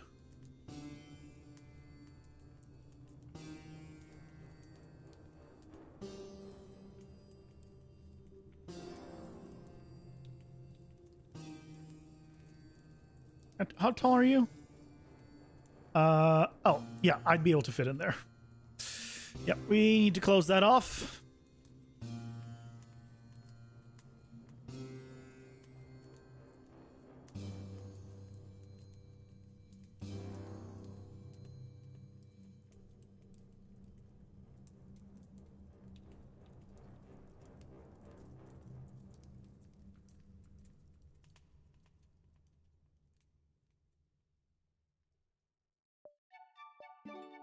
Sure. Good enough. Okay. There's a few things that I do need to do, though, which is to actually increase the height of these. I just realized. Probably don't need to increase the height of all of them, but I do need to increase the height because otherwise you just jump over and, you know, get out. And we don't want that. You need to be stuck in here. There's no way of jumping like here, but I probably will have all of these all the way to the ceiling. But let's just quickly, if I'm just gonna copy this over. Copy here. Okay. So I want to test this. So I assume it means this, or here. Right click on your static mesh. Oh, in the content browser, select create. Select create. I don't remember create here. There's no create here.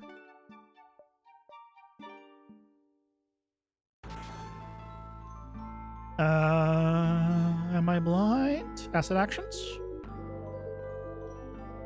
No. There's no create.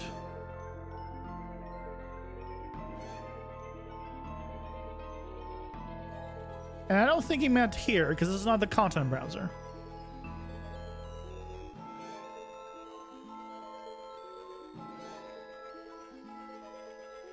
It's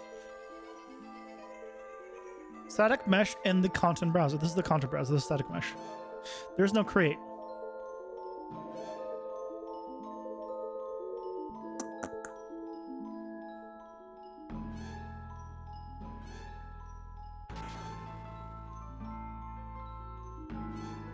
I can create a blueprint and create a localized asset. Does not exist.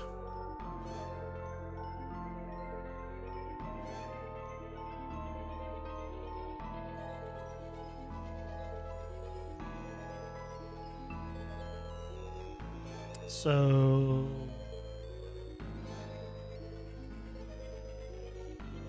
well, it was a good try. Good try.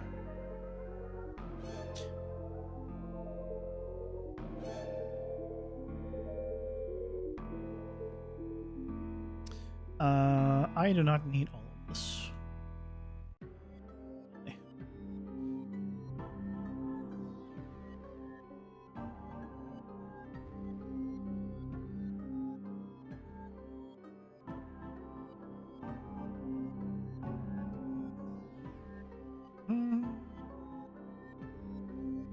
Okay.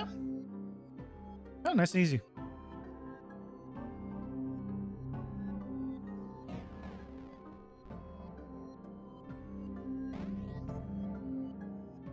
Yes. Okay.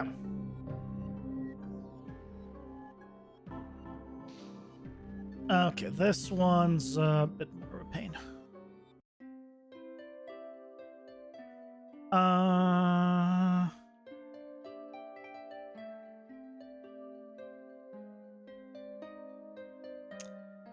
You. If I was being smart, I'd also be putting these inside of their own section in the outliner. But I'm not, because I'm not smart. And at this point, I can't be bothered.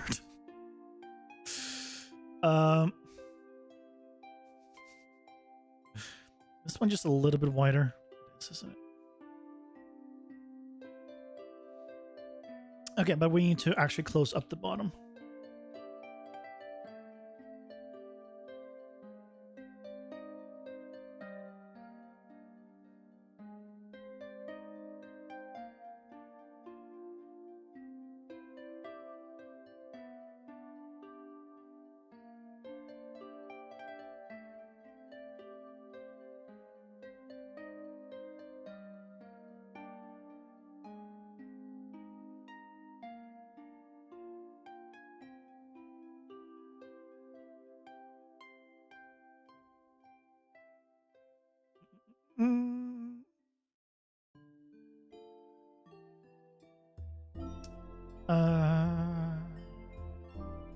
Okay, let's do this.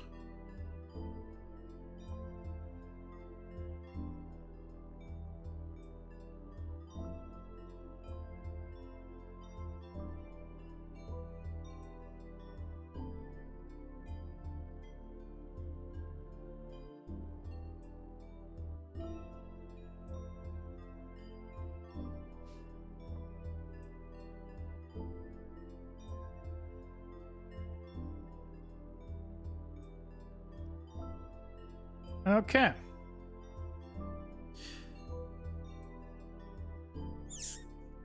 Yeah, the hard ones or the more complex ones will be the large rooms, but that's okay. We only have a few large rooms left. Oh, and this one's going to be much simpler. Bam, bam, bam, bam. Delete. Done. Yeah, why can't they all be like this?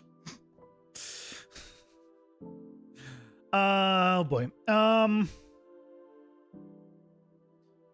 Okay. The hell am I doing here? I just need them here. I guess I need them all. Yeah, I just need all of these. So I just need to line them up.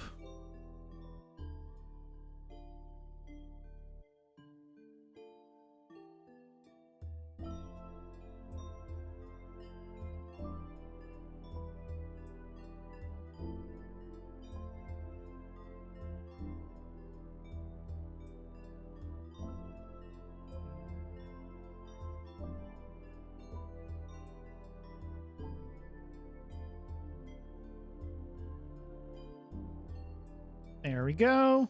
Okay. Thankfully, we only need to do this once. For all the levels, you know, to be fair, but at least it's only once.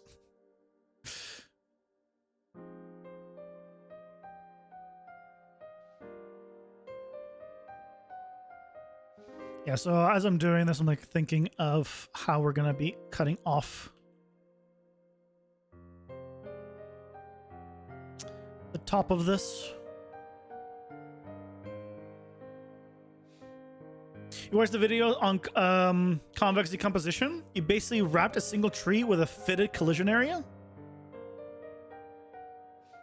But was that generated in Unreal?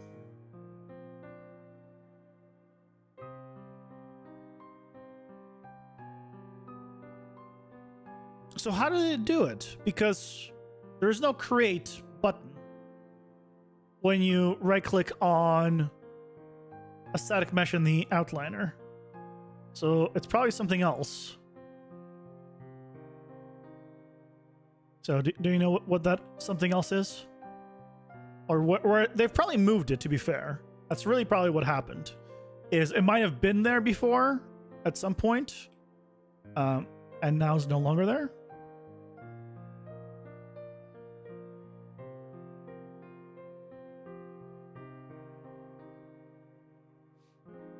So did you happen to see where they moved it? Because I want to, because that is something very interesting to me. It's not something I thought about until now, but it's one of those things, right? That until you kind of need it or want it, you're not gonna really like go out looking for it. Links don't work, so I just see 3 asterisks. Ray silly.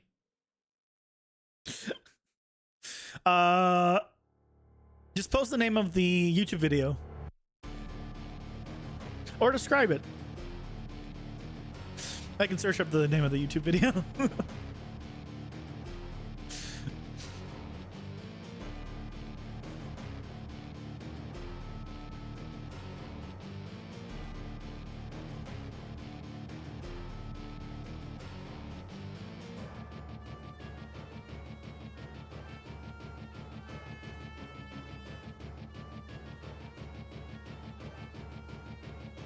Fix bad collisions with convex decomposition.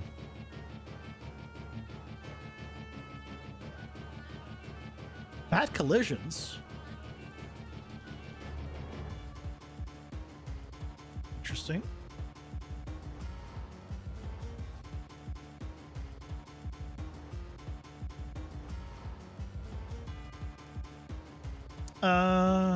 Here it is, I assume. 3 minutes.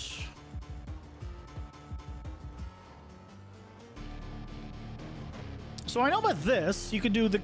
Oh, this is convex decomposition? So yeah, this does custom collision shapes. Yeah, like I know about this. But this doesn't give you... what I was looking for is... I mean, that's me not explaining it, right? This gives you like a more... Yeah. A shape that's closer to the actual thing. I use this all the time. I didn't know this was called convex decomposition. What I was referring to is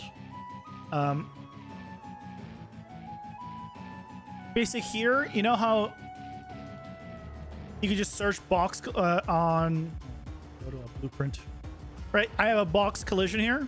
You can search collision, right? You have only these 3 in a blueprint. That's the collision I was curious about. If there's a way to have like a dynamic or modify the shape of these, or have like a L-shaped collision. Yeah, I think I wasn't. I did a bad job explaining what I wanted. It's good to know that that's called convex decomposition. What a name!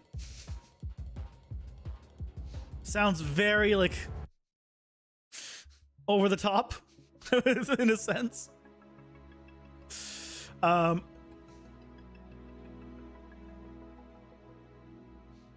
But yeah, good to know.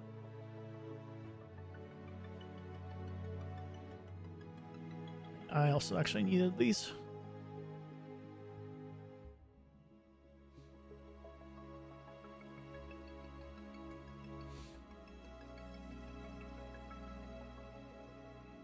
Tank emote. Hey, Shawnee B, welcome in.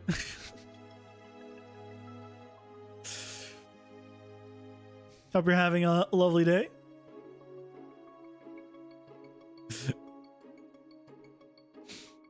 Oh.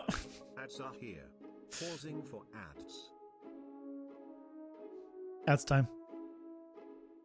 I'll just put these in because you're not missing much if I don't pause. So I might as well put these in.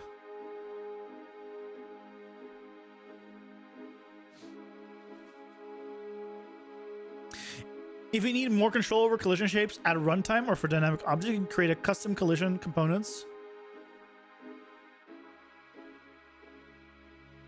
Yeah, but they're all right. They're all for a mesh, right? You can do custom collisions when you're just importing meshes. Like if you want a custom collision, you can just import a collision. I forget the specific naming convention for it. But yeah, if you want like custom collisions on a mesh, you can just create them, which is great. That Unreal like lets you do that.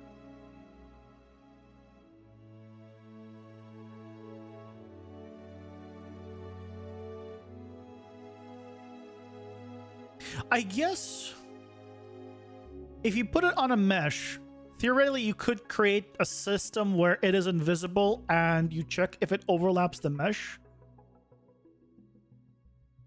And it will just use its collision shape effectively. So I guess in a sense it does do what I'd want.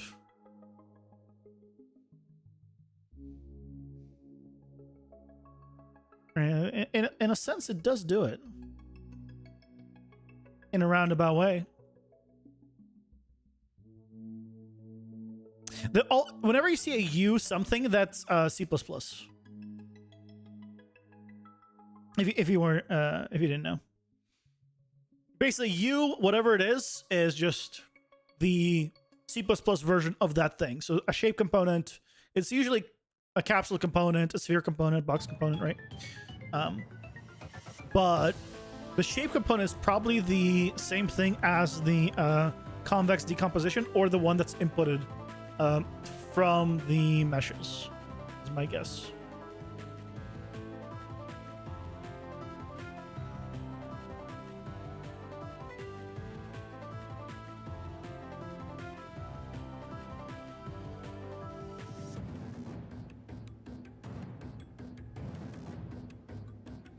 You can probably build them. Yeah, there's a lot of things you can if you're crazy. I mean, there's a lot of things, yeah, you can do in C++ that, right, you couldn't do in regular Unreal. Not a lot of things, to be fair, but there are some things that are definitely C++ exclusive, basically. Thankfully, it's not many, but there are some. I think that's one of them, most likely. Because, I mean, effectively, right, if you're doing the C++ thing, I mean, you just change up the entire engine. So, right, so of course you're going to be able to do pretty much whatever you want.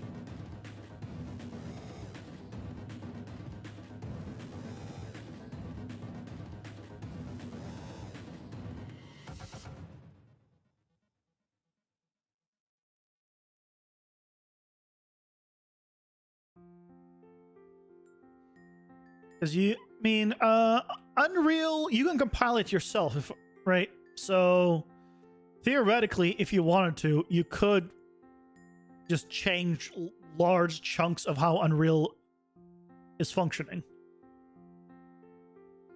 Now, I sure as hell am not going to do that. But theoretically, you could.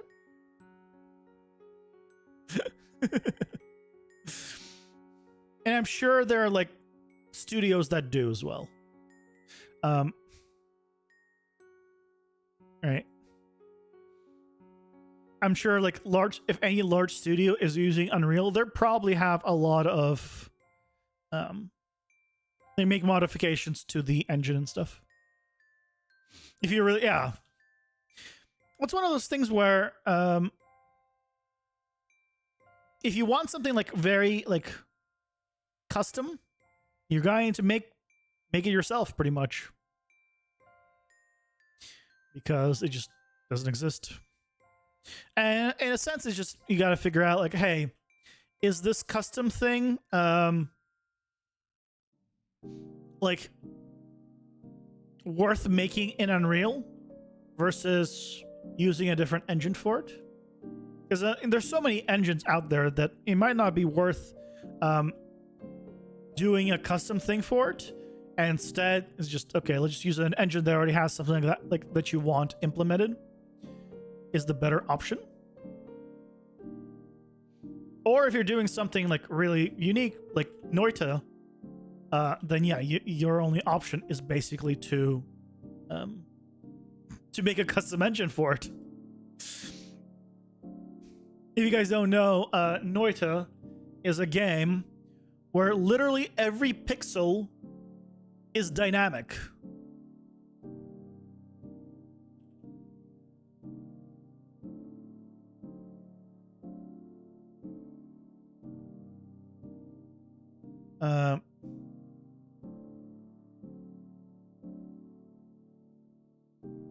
Like, let me see. Okay, well, found a death spot. Come on, show some.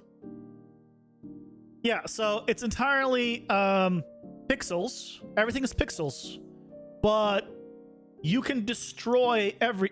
Okay, found another death spot. Yeah, so there we go. So you can literally modify everything, and everything is a pixel. See, everything is being destroyed pixel by pixel. So they had to build their own engine to accommodate this. Like, everything has not voxels, pixels. It literally, the pixel is a thing.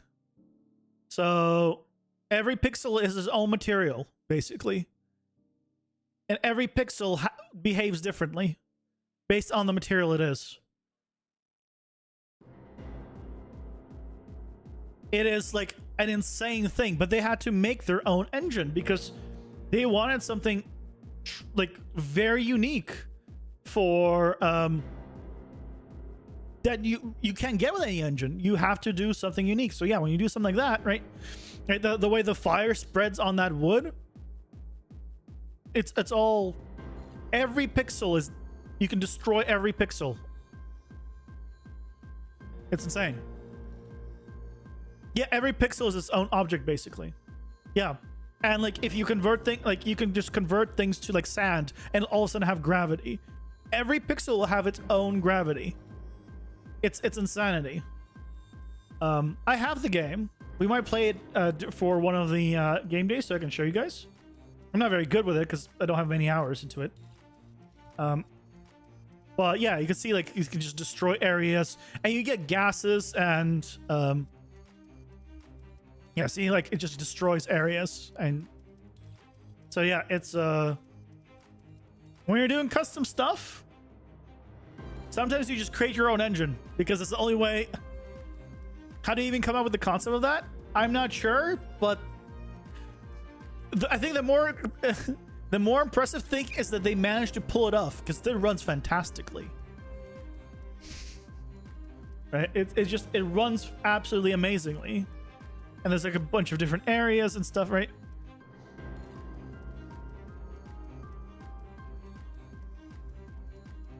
But yeah, you could see. So the fact that, again, the fact that they managed to pull it off really well, like, look at that. You see that right there? If you look at like the destruction here, right? Every single thing, and it builds up. Those pixels fall down, and depending on how big it built up, that snow. Every pixel is a material, and every pixel basically functions differently.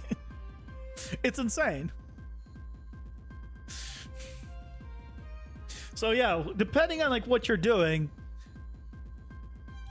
maybe modifying the Unreal isn't the solution. Maybe you just build a new engine that works with what you want. It's really pretty and it's really fun. It's all it's procedural.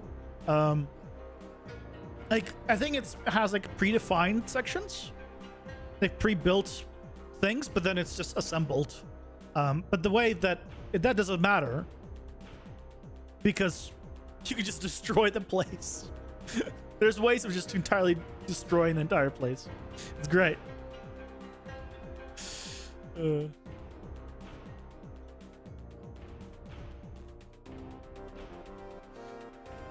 yeah, that's Noita for anyone that have never seen it. Fantastic game. I played it. I don't have that many hours into it.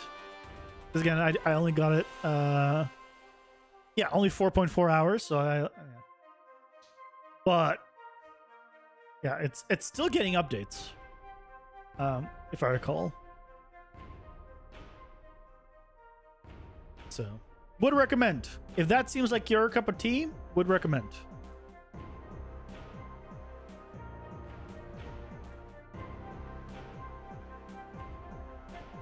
Maybe we'll play it this Sunday for game day.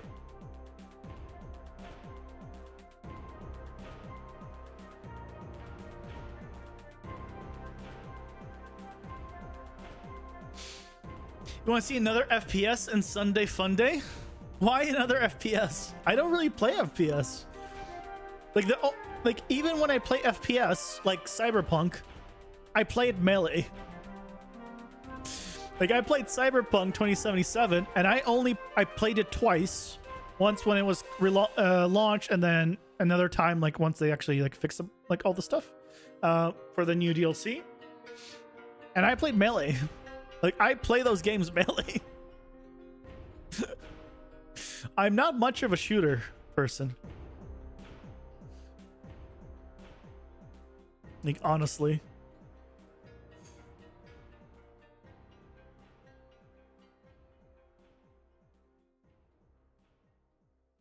Well, I imagine you wanted me to see, you want to see me play it because you want to see me suffer. I think that's really what you're trying to say. Is... you don't care about the game, you just want to see me suffer. Did I understand you correctly?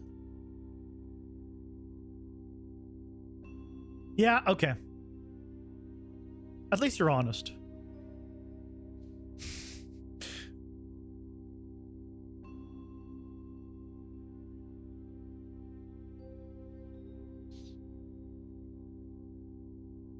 Yeah, it's like it's the same for when I play MMOs. I play MMOs solo because I have no one to play with, so I just play them solo.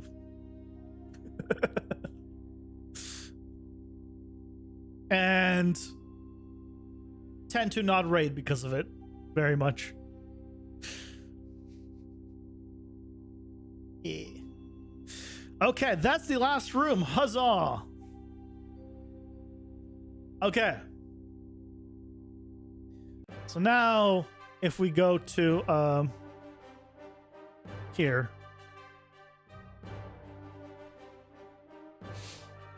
Was fun seeing me overwhelmed with Risk of Rain? Well, Risk of Rain wasn't overwhelming because of the shooting. It was overwhelming because because everything's time constrained, right? And because it's all time constrained and it gets more difficult over time, you have no room to breathe. You're building a community here, so no more solo play for you? Well, we'll see. The thing is, I mostly play solo games, too. I'm very much a single-player RPG guy. That's like my priority. That's like my primary games. Horizon Zero Dawn. I would say God of War, but God of War. The recent God of War was like... I didn't really like it. I'll be honest. The first God of War remake, like, I beat it. I enjoyed it, except for one area. The second one, I couldn't. In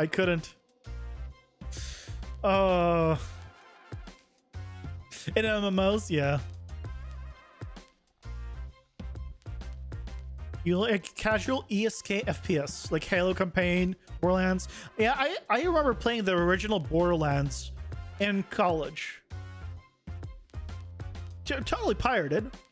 We were broke college kids. So a friend of mine pirated the game, and we could play LAN basically with each other. Still, it's super fun.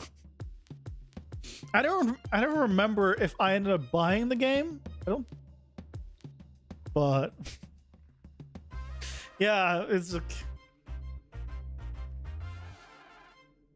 Hey, Elite Stomper, welcome in. How's it going? Oh, look at that. So now this has come in. Awesome. Okay. So the next thing to do is to why is the floor here like this? Okay. That probably needs to be fixed. So the next thing to do is to create the actual blueprint functionality to actually take the damage.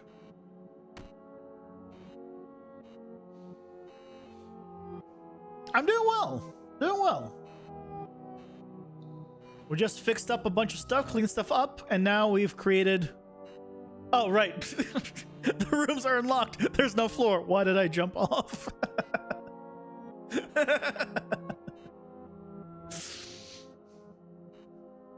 What does it look like now if I was to build it real quick? Learn, build, play. Thank you so much for another gift sub. You crazy, crazy bastard in the best way.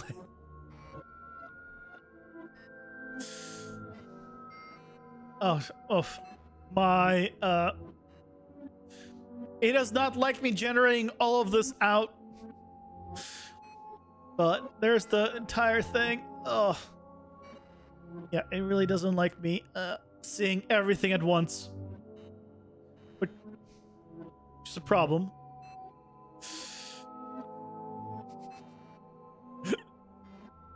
You can see how it's assembled.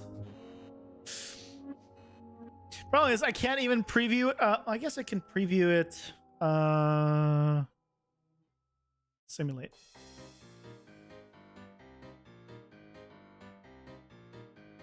Oh, if I simulate, then everything except...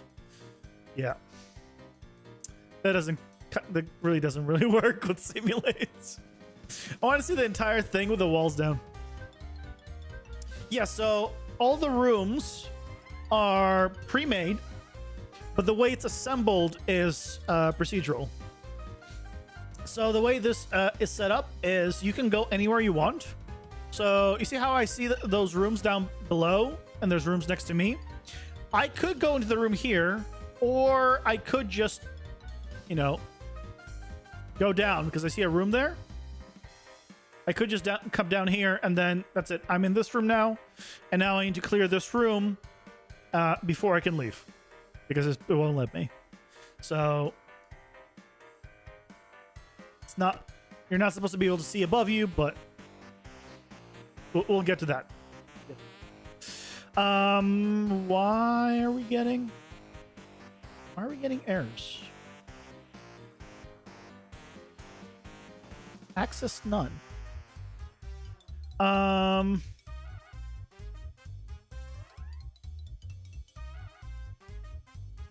Why?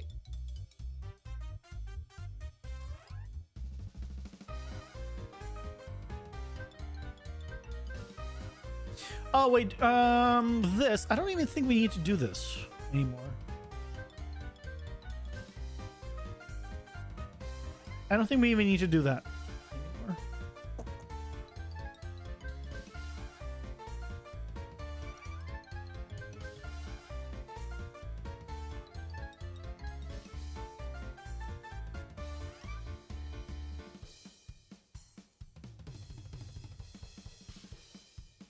Do we?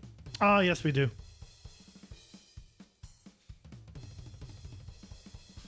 Yes, we do. Okay. I'll fix it later. For now, oh,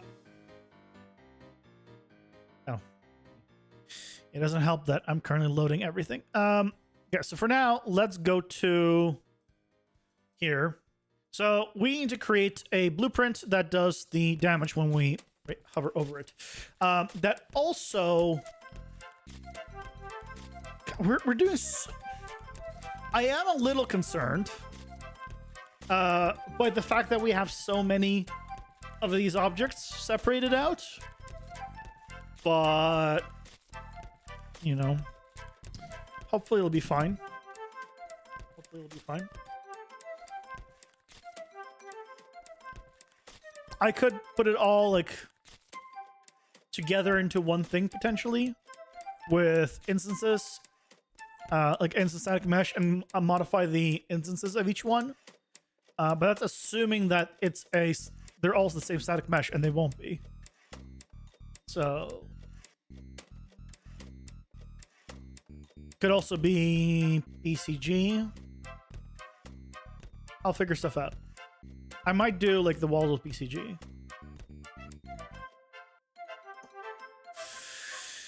We'll see. We'll see down the line. Okay. Let's do make a new blueprint zone.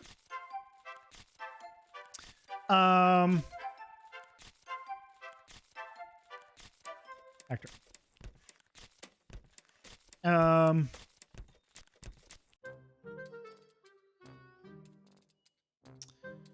I guess I'll call it just lava zone.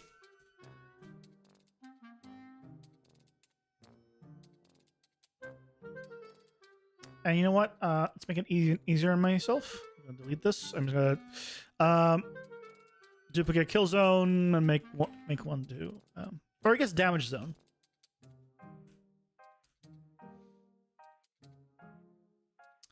Okay, because this already has the box and everything. Okay, so we check if it implements the interface. So basically, it only works on myself and the enemies. And then what I can do is do damaged. And now a type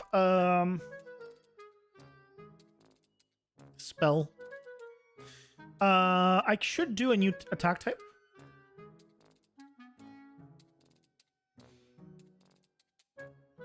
For now, I'll do spell. It's fine. So we want to, the hit location will be get actor location.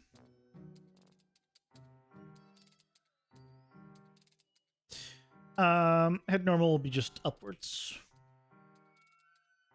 Okay, so we want to do incremental damage. Well, this should not be on begin overlap, but it also needs to be based on a timer. Have a good night. Thank you so much for stopping by. Enjoy the rest of your night. So, and we're going to keep track for every single enemy. Well, we'll do a timer. Right. So we can do well, I'm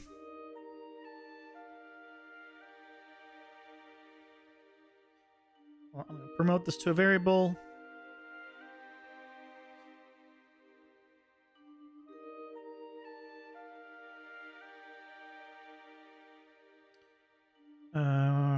So I don't have to drag this across.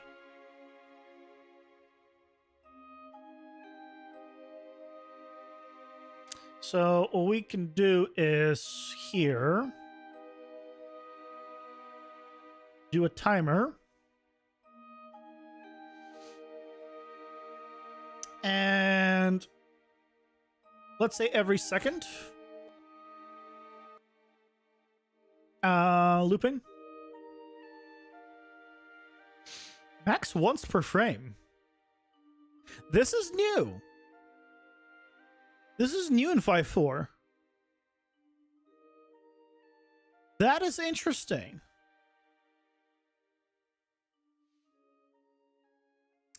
That's new, and I like that as an addition, because that means that if you, for example, lagged like really hard, and this was supposed to trigger like 5 times, it'll only trigger once.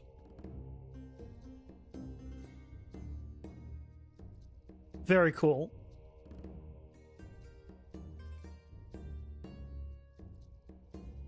And I created it. Damage, character.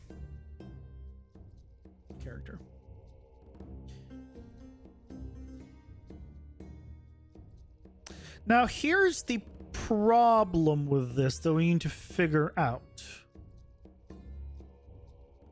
Not figure out. Basically, you can have multiple things go into this area. So we're going to need to make a list of every single enemy or every single character that goes in here.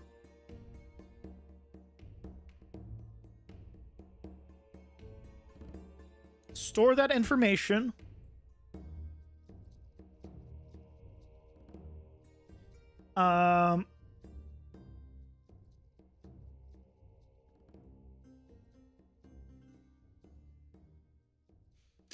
And then also keep track of how long they're in this area.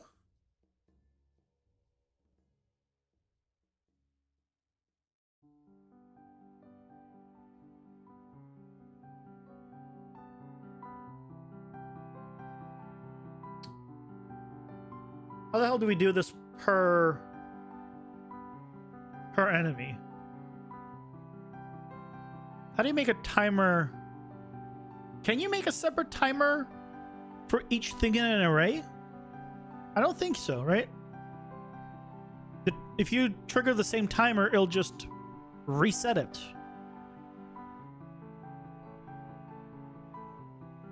Are they going to die? Well, if they're in there too long. So the idea is right now, basically, you or the enemy gets knocked in, right? The character goes into the lava, and they're just going to start taking damage every second, half second, whatever it is. As long as they're still in it.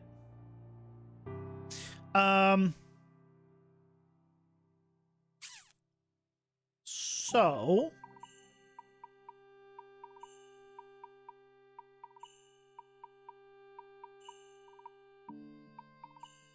but right on begin overlap, let's say you fall in, great, it stored you, and let's say an enemy came in after you. You need a variable to do exponents there? Yeah, but I'm not even thinking of that yet, because that's like for the damage calculations. We can set it up with a flat damage for now. This is the damage. Doing the damage isn't hard. It's a matter of... Yeah, I think I need to store them in an array.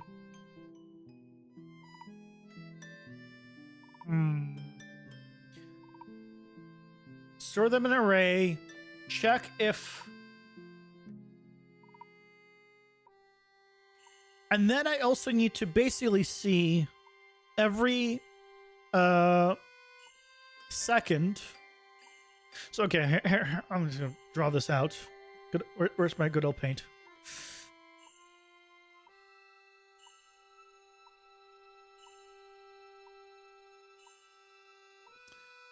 Right, so we need to store all the enemies, or store all the characters. then as long as they have not left, we're good. But if they leave the area, we also need to create then a timer. And if they're gone for over a second, let's say,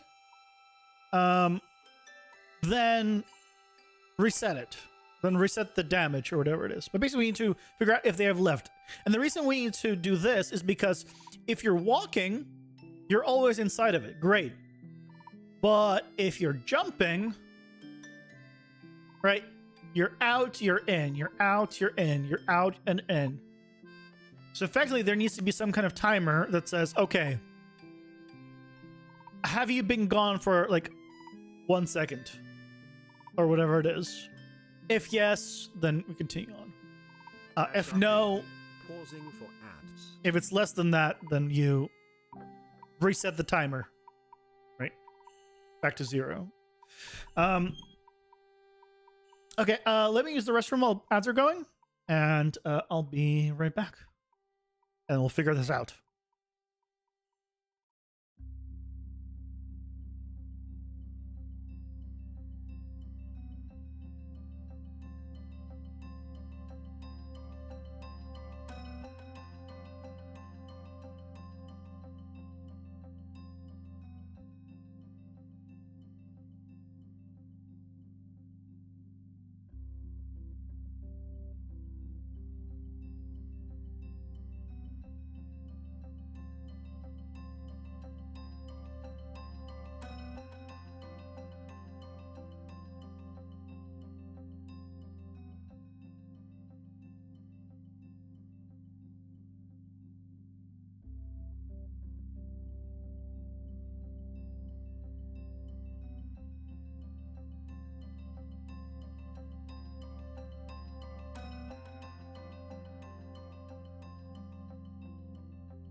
I'm back. I'm back.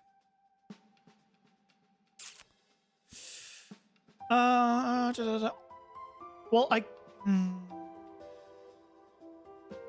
instead of the timer, what I could do is have another collision box. So let's say this is the collision of box where if you land, this is where the lava is, right? I could create a second collision box that is just a little bit taller. So if you were to jump, you'd still be inside of it. And then I wouldn't need this timer. I would check if you're inside of leave this collision box. That's probably a better way of doing it.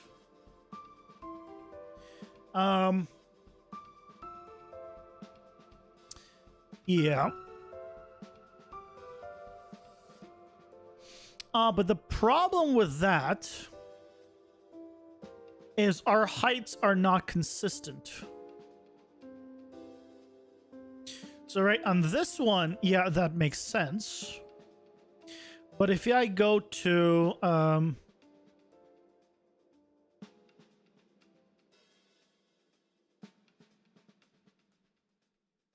this one, for example, I could fit underneath it and I wouldn't be able to jump.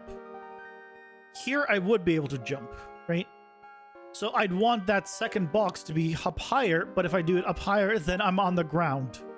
Or I'm like, right? I'm effectively out of the area potentially. So the double thing won't work. Unless I have like multiple boxes, each one, then each one needs to keep track of it. And I'd rather have one thing keep track of it in the room. So I need to do this. We start the characters. We check how long they've been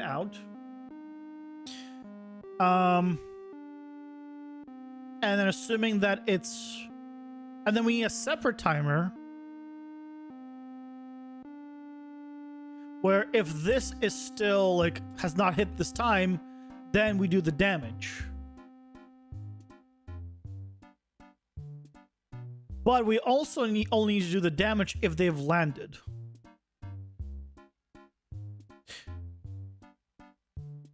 No.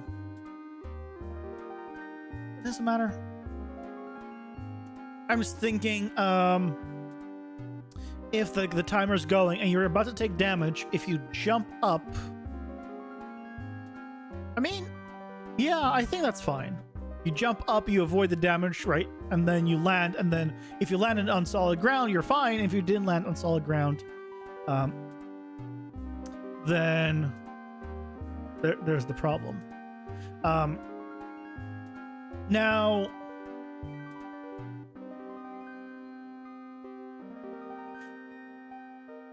how the hell do we do this part? How do you do a timer for an array of things?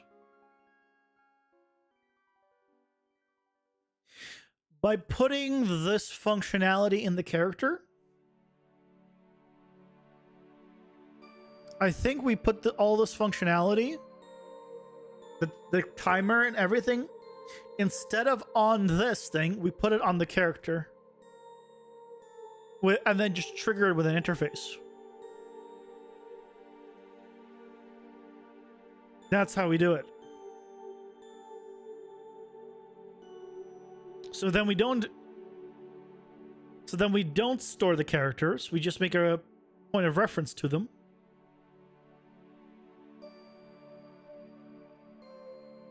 So if we did it as an interface, characters go into the lava, get an interface onto themselves, right? It goes to them. It says, okay, start a timer, because they can have their own, each one will have their own timer.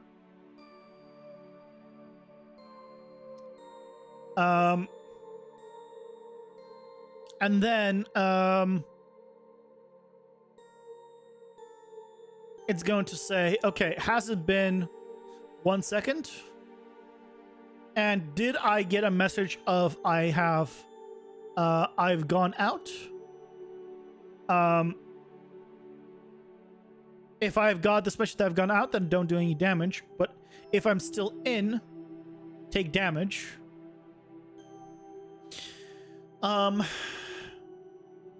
But then, right, we need to do the jump thing. Because you'll get the go out.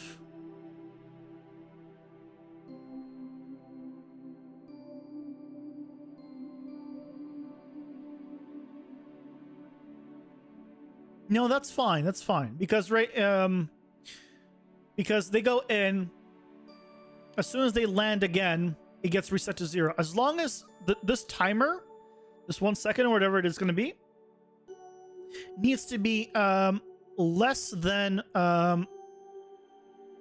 greater than, greater than the jump time.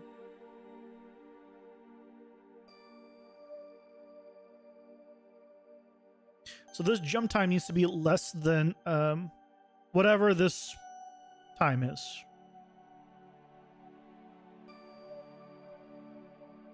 Then either you stay out or go back in. Yeah, so if your jump time is less than 1 second, let's say, right? Then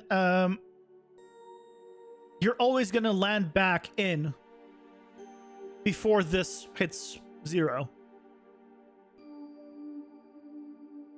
If you were using C++, you could use multi-dimensional arrays. Look, I'm just going to Google what the hell multi-dimensional arrays are, because that just sounds... What? A multi-dimensional array is an array with more than one level or dimension.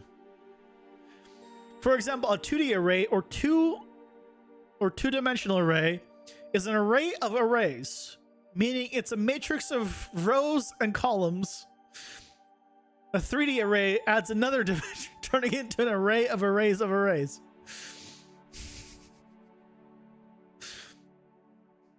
You could do structs. Structs are basically arrays of arrays of arrays if you wanted them to be. That is effectively what a struct of an arrays is. You can put structs and structs and structs, and each struct can have arrays. So you could do this. I don't think it's going to help my situation, but also, the fact that I just said multi-dimensional array is what got my attention. It wasn't like anything specific, it's just the fact multi-dimensional, really? Okay, how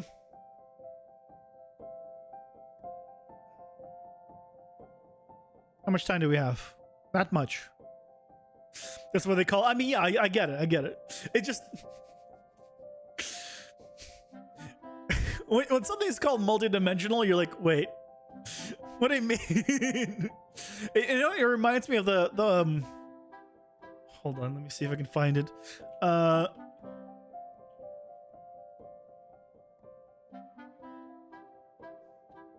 Where this. I'm trying to find. Yeah, it reminds me of this. This is what it reminds me of. A chessboard that has 3 layers. And you play vertically as well. Somehow. Because that's not the full size of a board. Freaking 3D chess. Yeah. It's that's what basically the multi-dimensional thing reminded me of. Use them in Unreal with an array and center array structure. Yeah, I've used that a lot as well.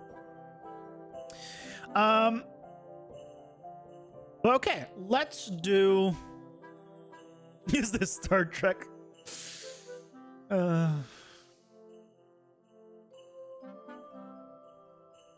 These are not the droids you're looking for.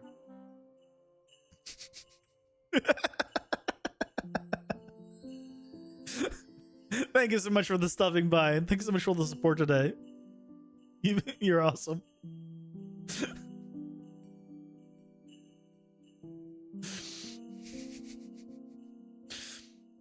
Don't worry, that was a saying by Gandalf. He was the one who said it.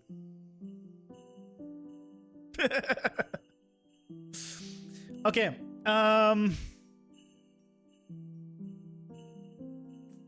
Let's create an interface.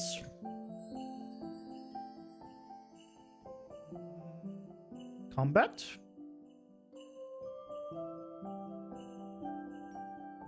So a new one that's going to be it's not dot damage, it's I guess floor dot damage. Floor dot damage timer. It's gonna need an input of a bool.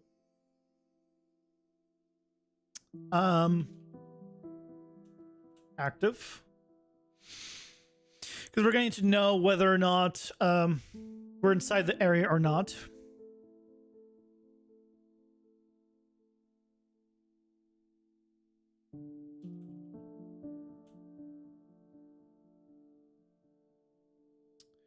And kill this. On an overlap. Also, I don't need this.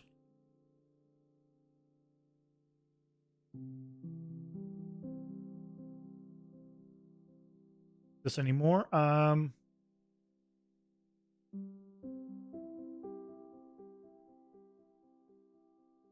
So active and deactive.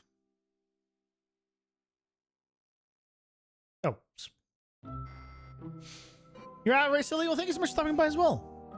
Have a good night. Get some rest.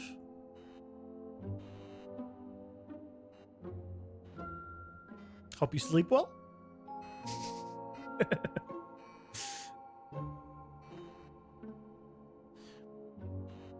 Okay.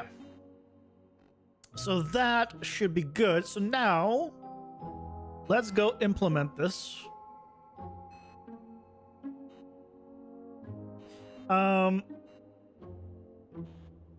Should put all these in a group.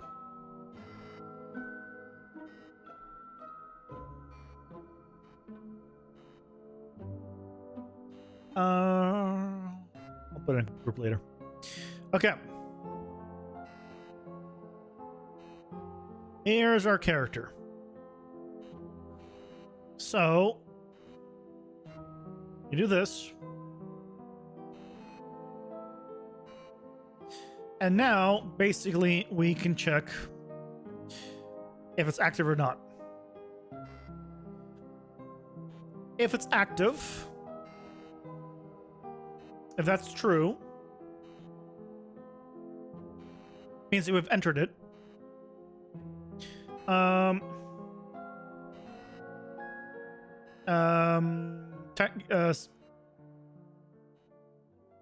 Yeah, set timer by event.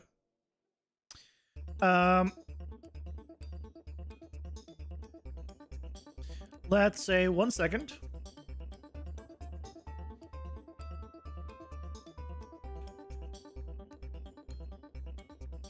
Floor dodge damage. Or just floor damage. If false, this continues. If true, this will reset the timer, but if false,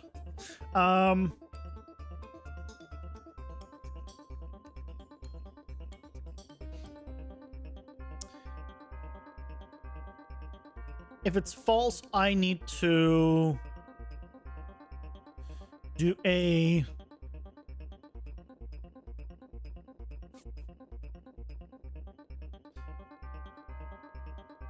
you just do a delay, basically. And I need to store this.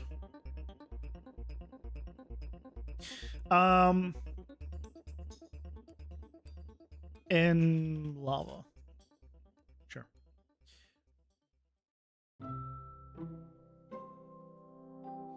It's basically after the second is up, check if we're in lava. If we're not,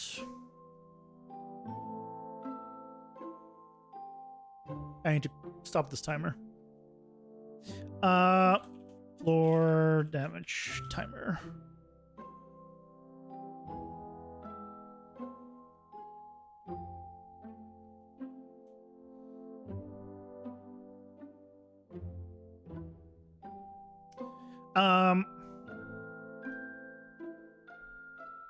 Also, this should be a retriggerable delay. Because if we can keep jumping up and down right over it, then that's what we want.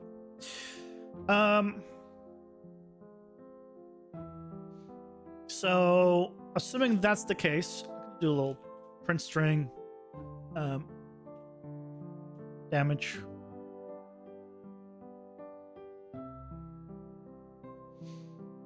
So after a second of being out, this should work. I think I'm still missing something, but let's test this.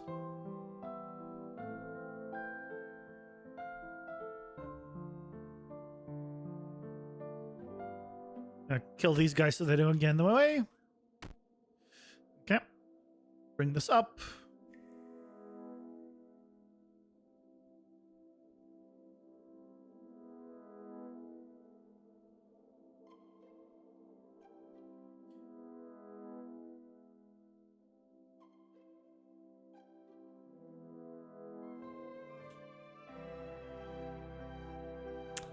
Activate.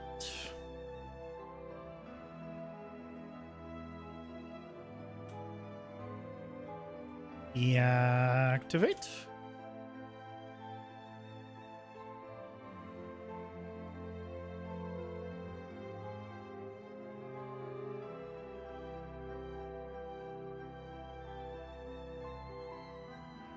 Oh, you know what helps? If I put it in the level.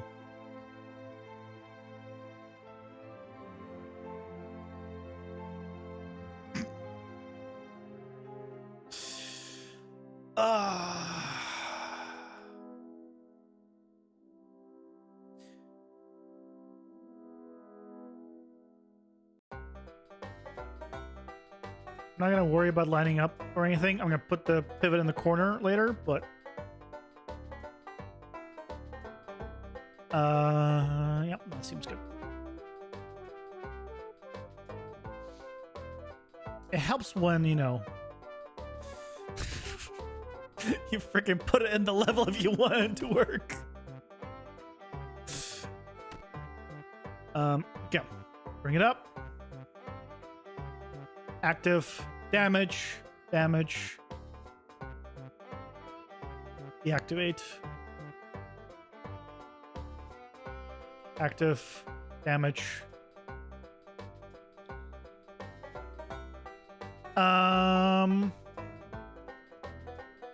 Oh, hold on. Is it not resetting the timer? Oh, whenever it says active, it should... Oh, it's resetting the timer. As in, it'll never do damage because it's going back to 0 time elapsed.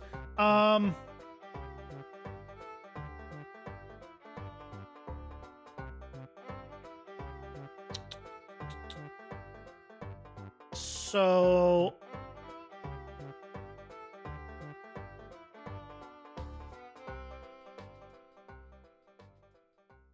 Can I... check if it's valid?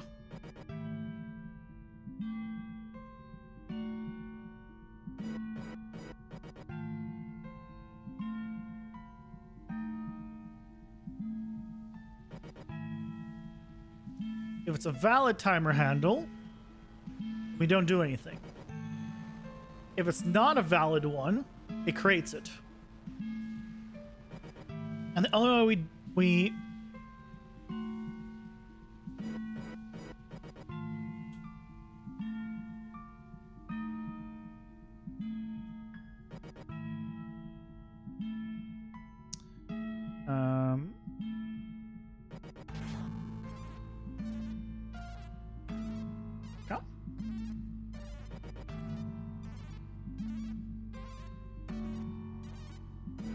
activate it. Damage, damage.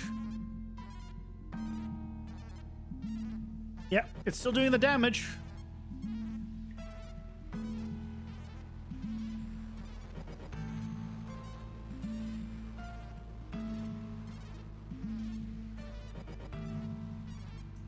Okay. I think this will work. So...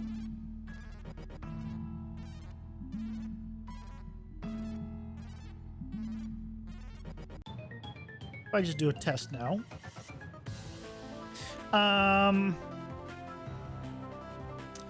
Damage dealer self.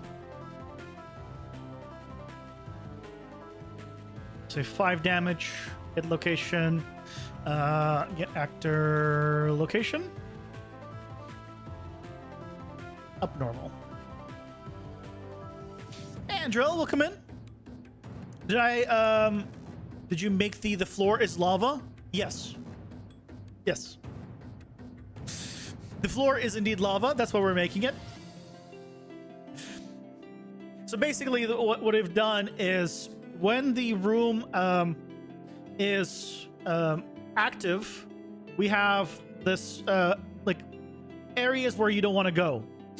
But as soon as the room is cleared, you can just jump out because you want to be able to go between rooms. But if the room is activated, you're locked in, and you know you're supposed to take damage, which you're not. Why are you not taking damage? Oh, it's because it doesn't like the fact that it's self.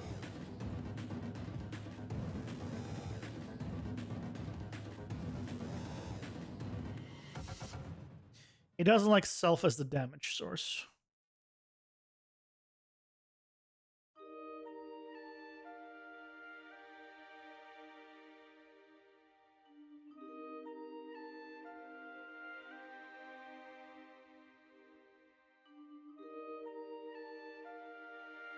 Oh, take damage is what I want to do.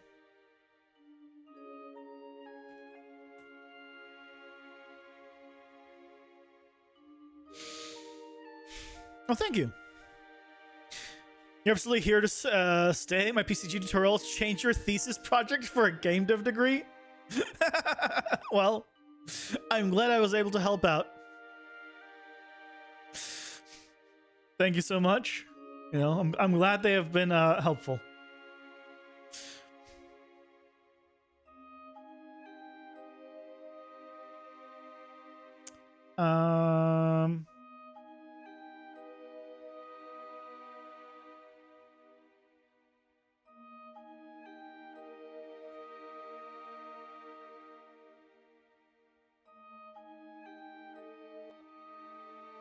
Just melee for now. Oh, absolutely. Absolutely.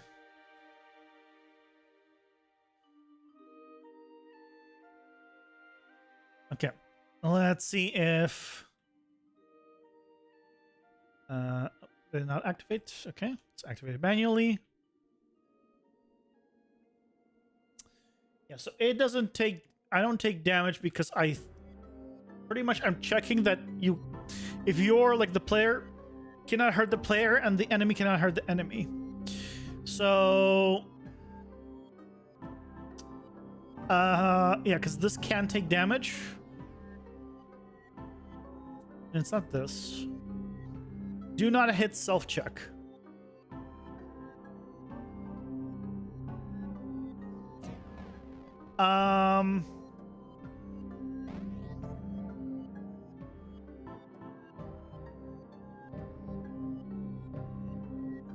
So I can do this.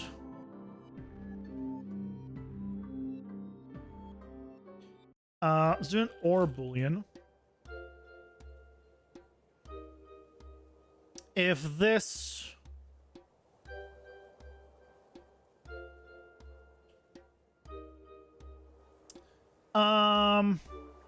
I could do instead of this, I could do like an override.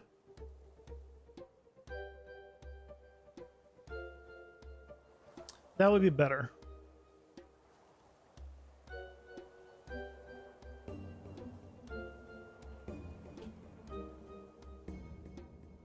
Force take damage. If this or this is true.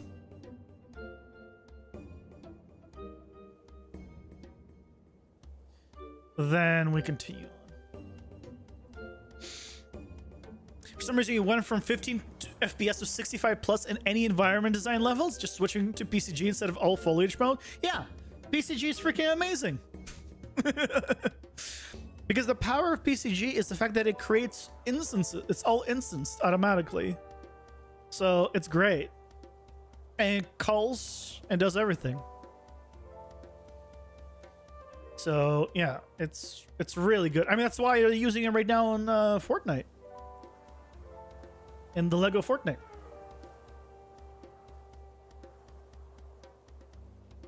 Super good.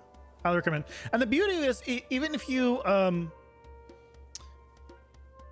still not taking damage. Even if like you don't want to use it for like live stuff, like runtime stuff, you can just use PCG to just create things. You just have it generate the thing and then press clear link, and it's just now an instance blueprint, and then you can do whatever you want with it.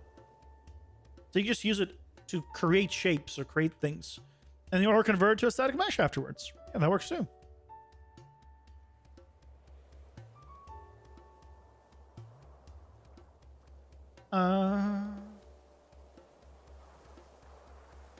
Is it failing?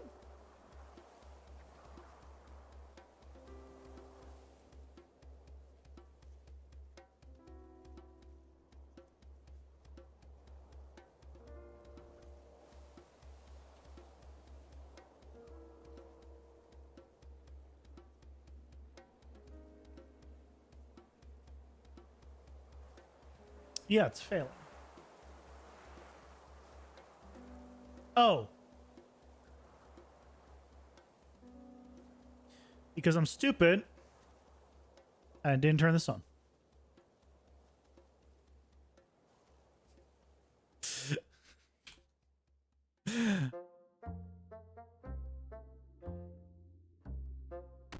There we go.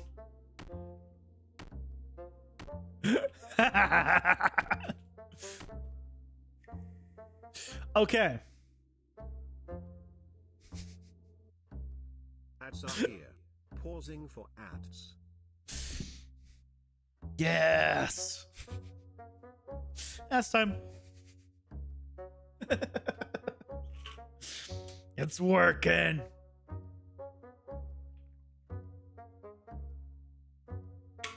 And that's a handy like override to force damage, which is good. It'll still check that I can take damage. The one thing I don't like is I'll still take the damage. Right, if I'm like jumping out, I'll still take the damage even though I've landed outside of that area.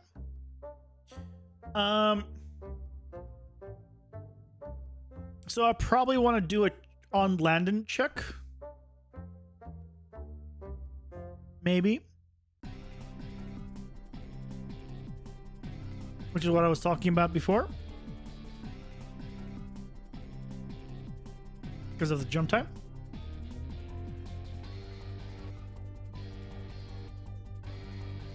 So I could do a timer and just set it to be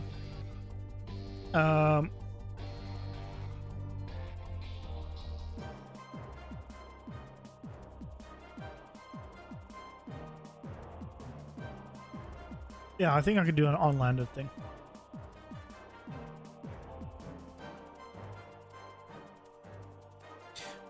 If I do it on-landed,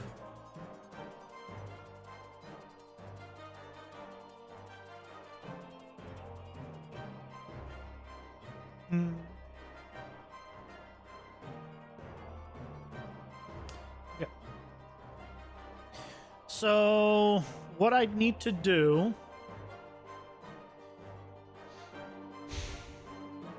is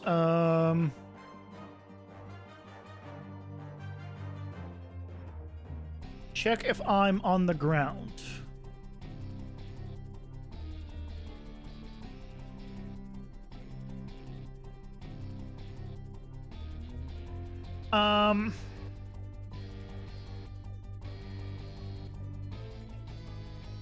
If I'm not on the ground, then we stop this timer.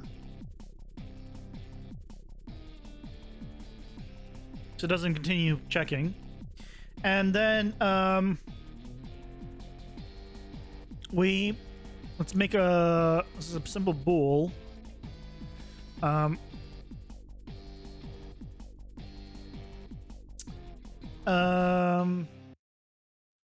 Floor damage active.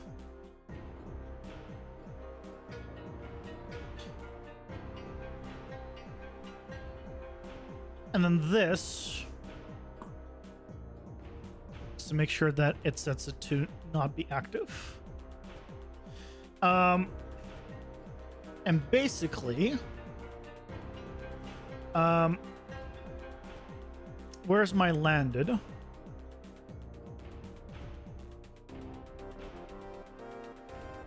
Unlanded event.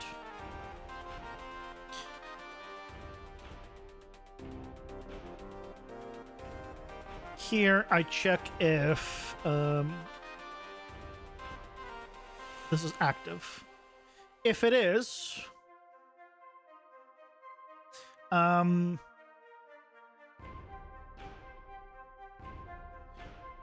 custom event, floor damage, or take floor damage.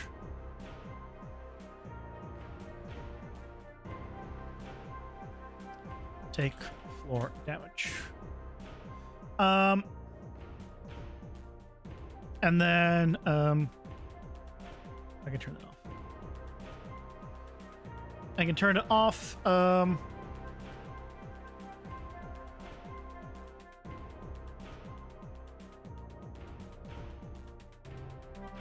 Do I turn it off? Because this happens immediately. This turns off, and then I need to reset the timer.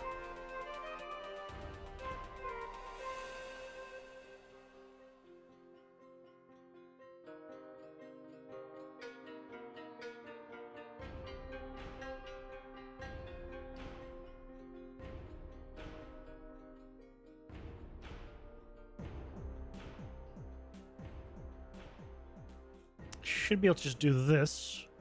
Oh, but I need to know if it's active or not. So this is assuming that I'm out. Let me just check what's going on. Instead of guessing, it'll be easier to just see.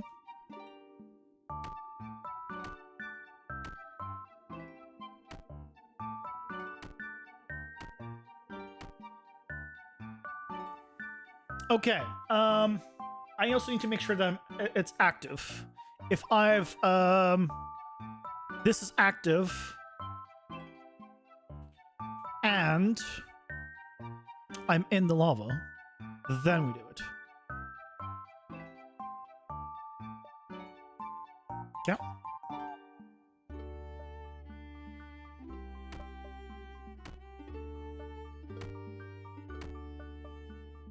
There we go.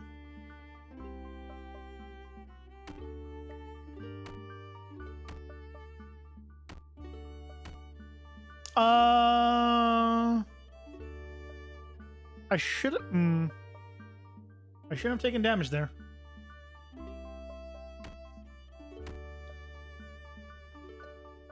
That worked.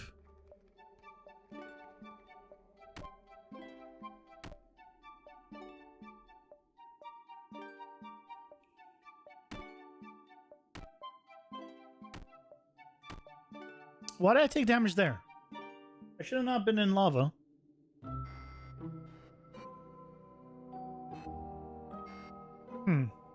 Will using PCG work alongside modular buildings too? For instance, making different tunnels, caves that can be placed around a larger... I have a tutorial on PCG with modular buildings.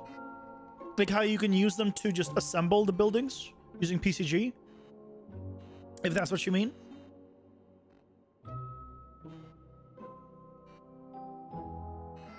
Because you can use them to assemble the buildings. Like really nicely. You probably do it with blueprints too, but PCG makes it easy. And then you just click a button and everything becomes instanced, and this is the next one in queue now. Perfect. Oh, there you go.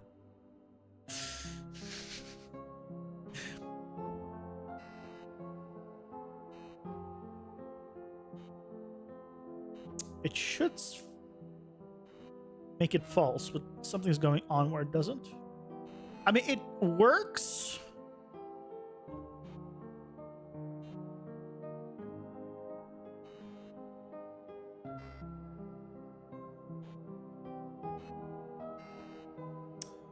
Let me...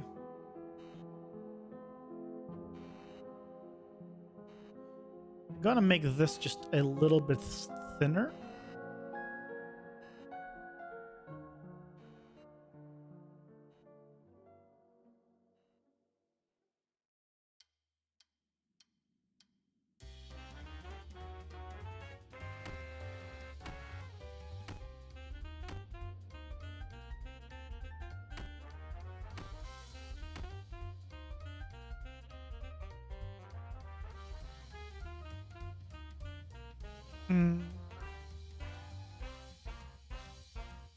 This deactivate.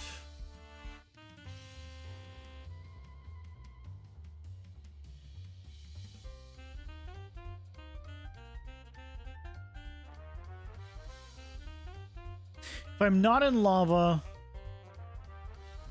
after a second, it'll turn this off. So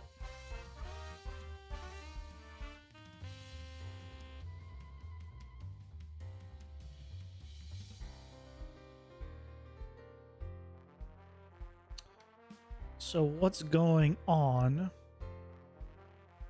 This becomes false. As long as this is false, I shouldn't take damage no matter what.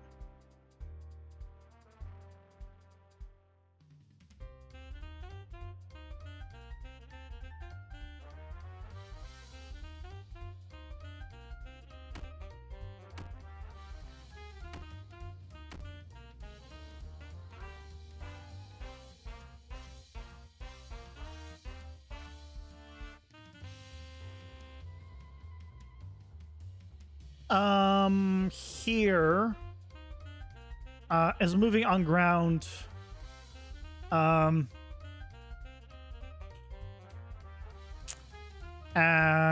I'm in lava.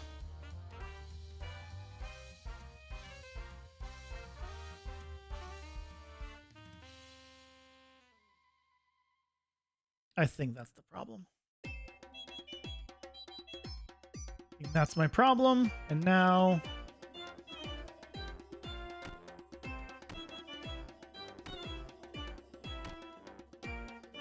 that look good.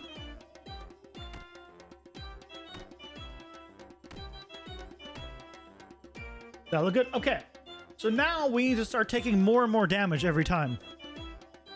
That's our final little thing before we wrap up. So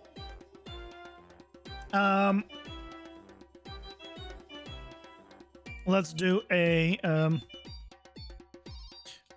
floor damage stacking. Integer. So basically, no matter which one it is, here I increment it.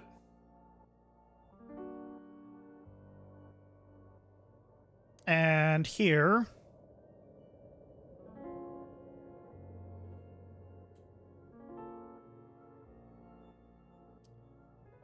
just multiply by 5.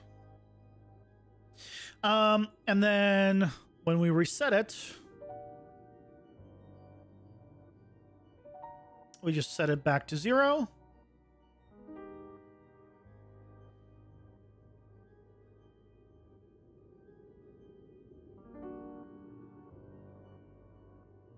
And here, if it's active and I'm not, that's all. I think that's all we need to do.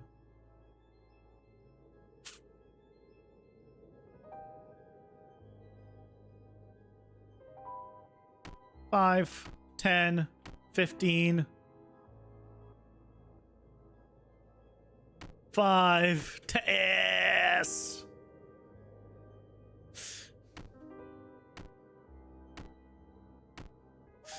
Yes, it works.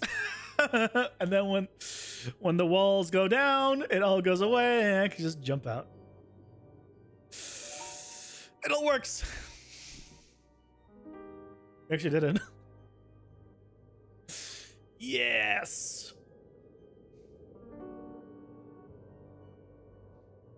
Sweet, sweet, sweet.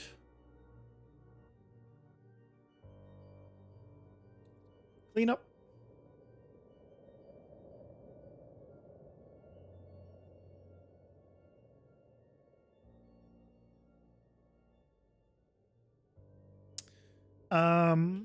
Floor damage.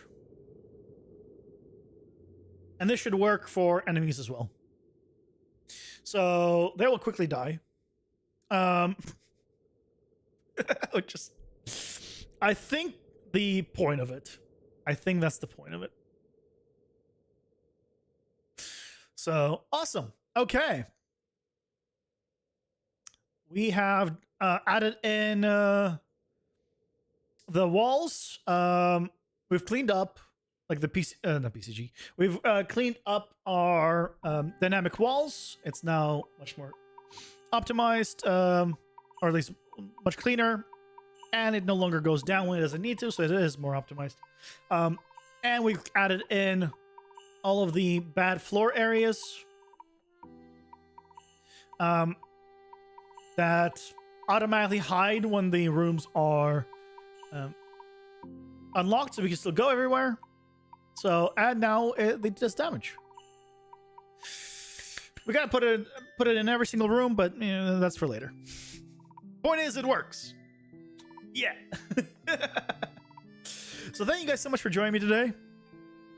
I hope you enjoyed it. I'll be back tomorrow for some more fun and adventure.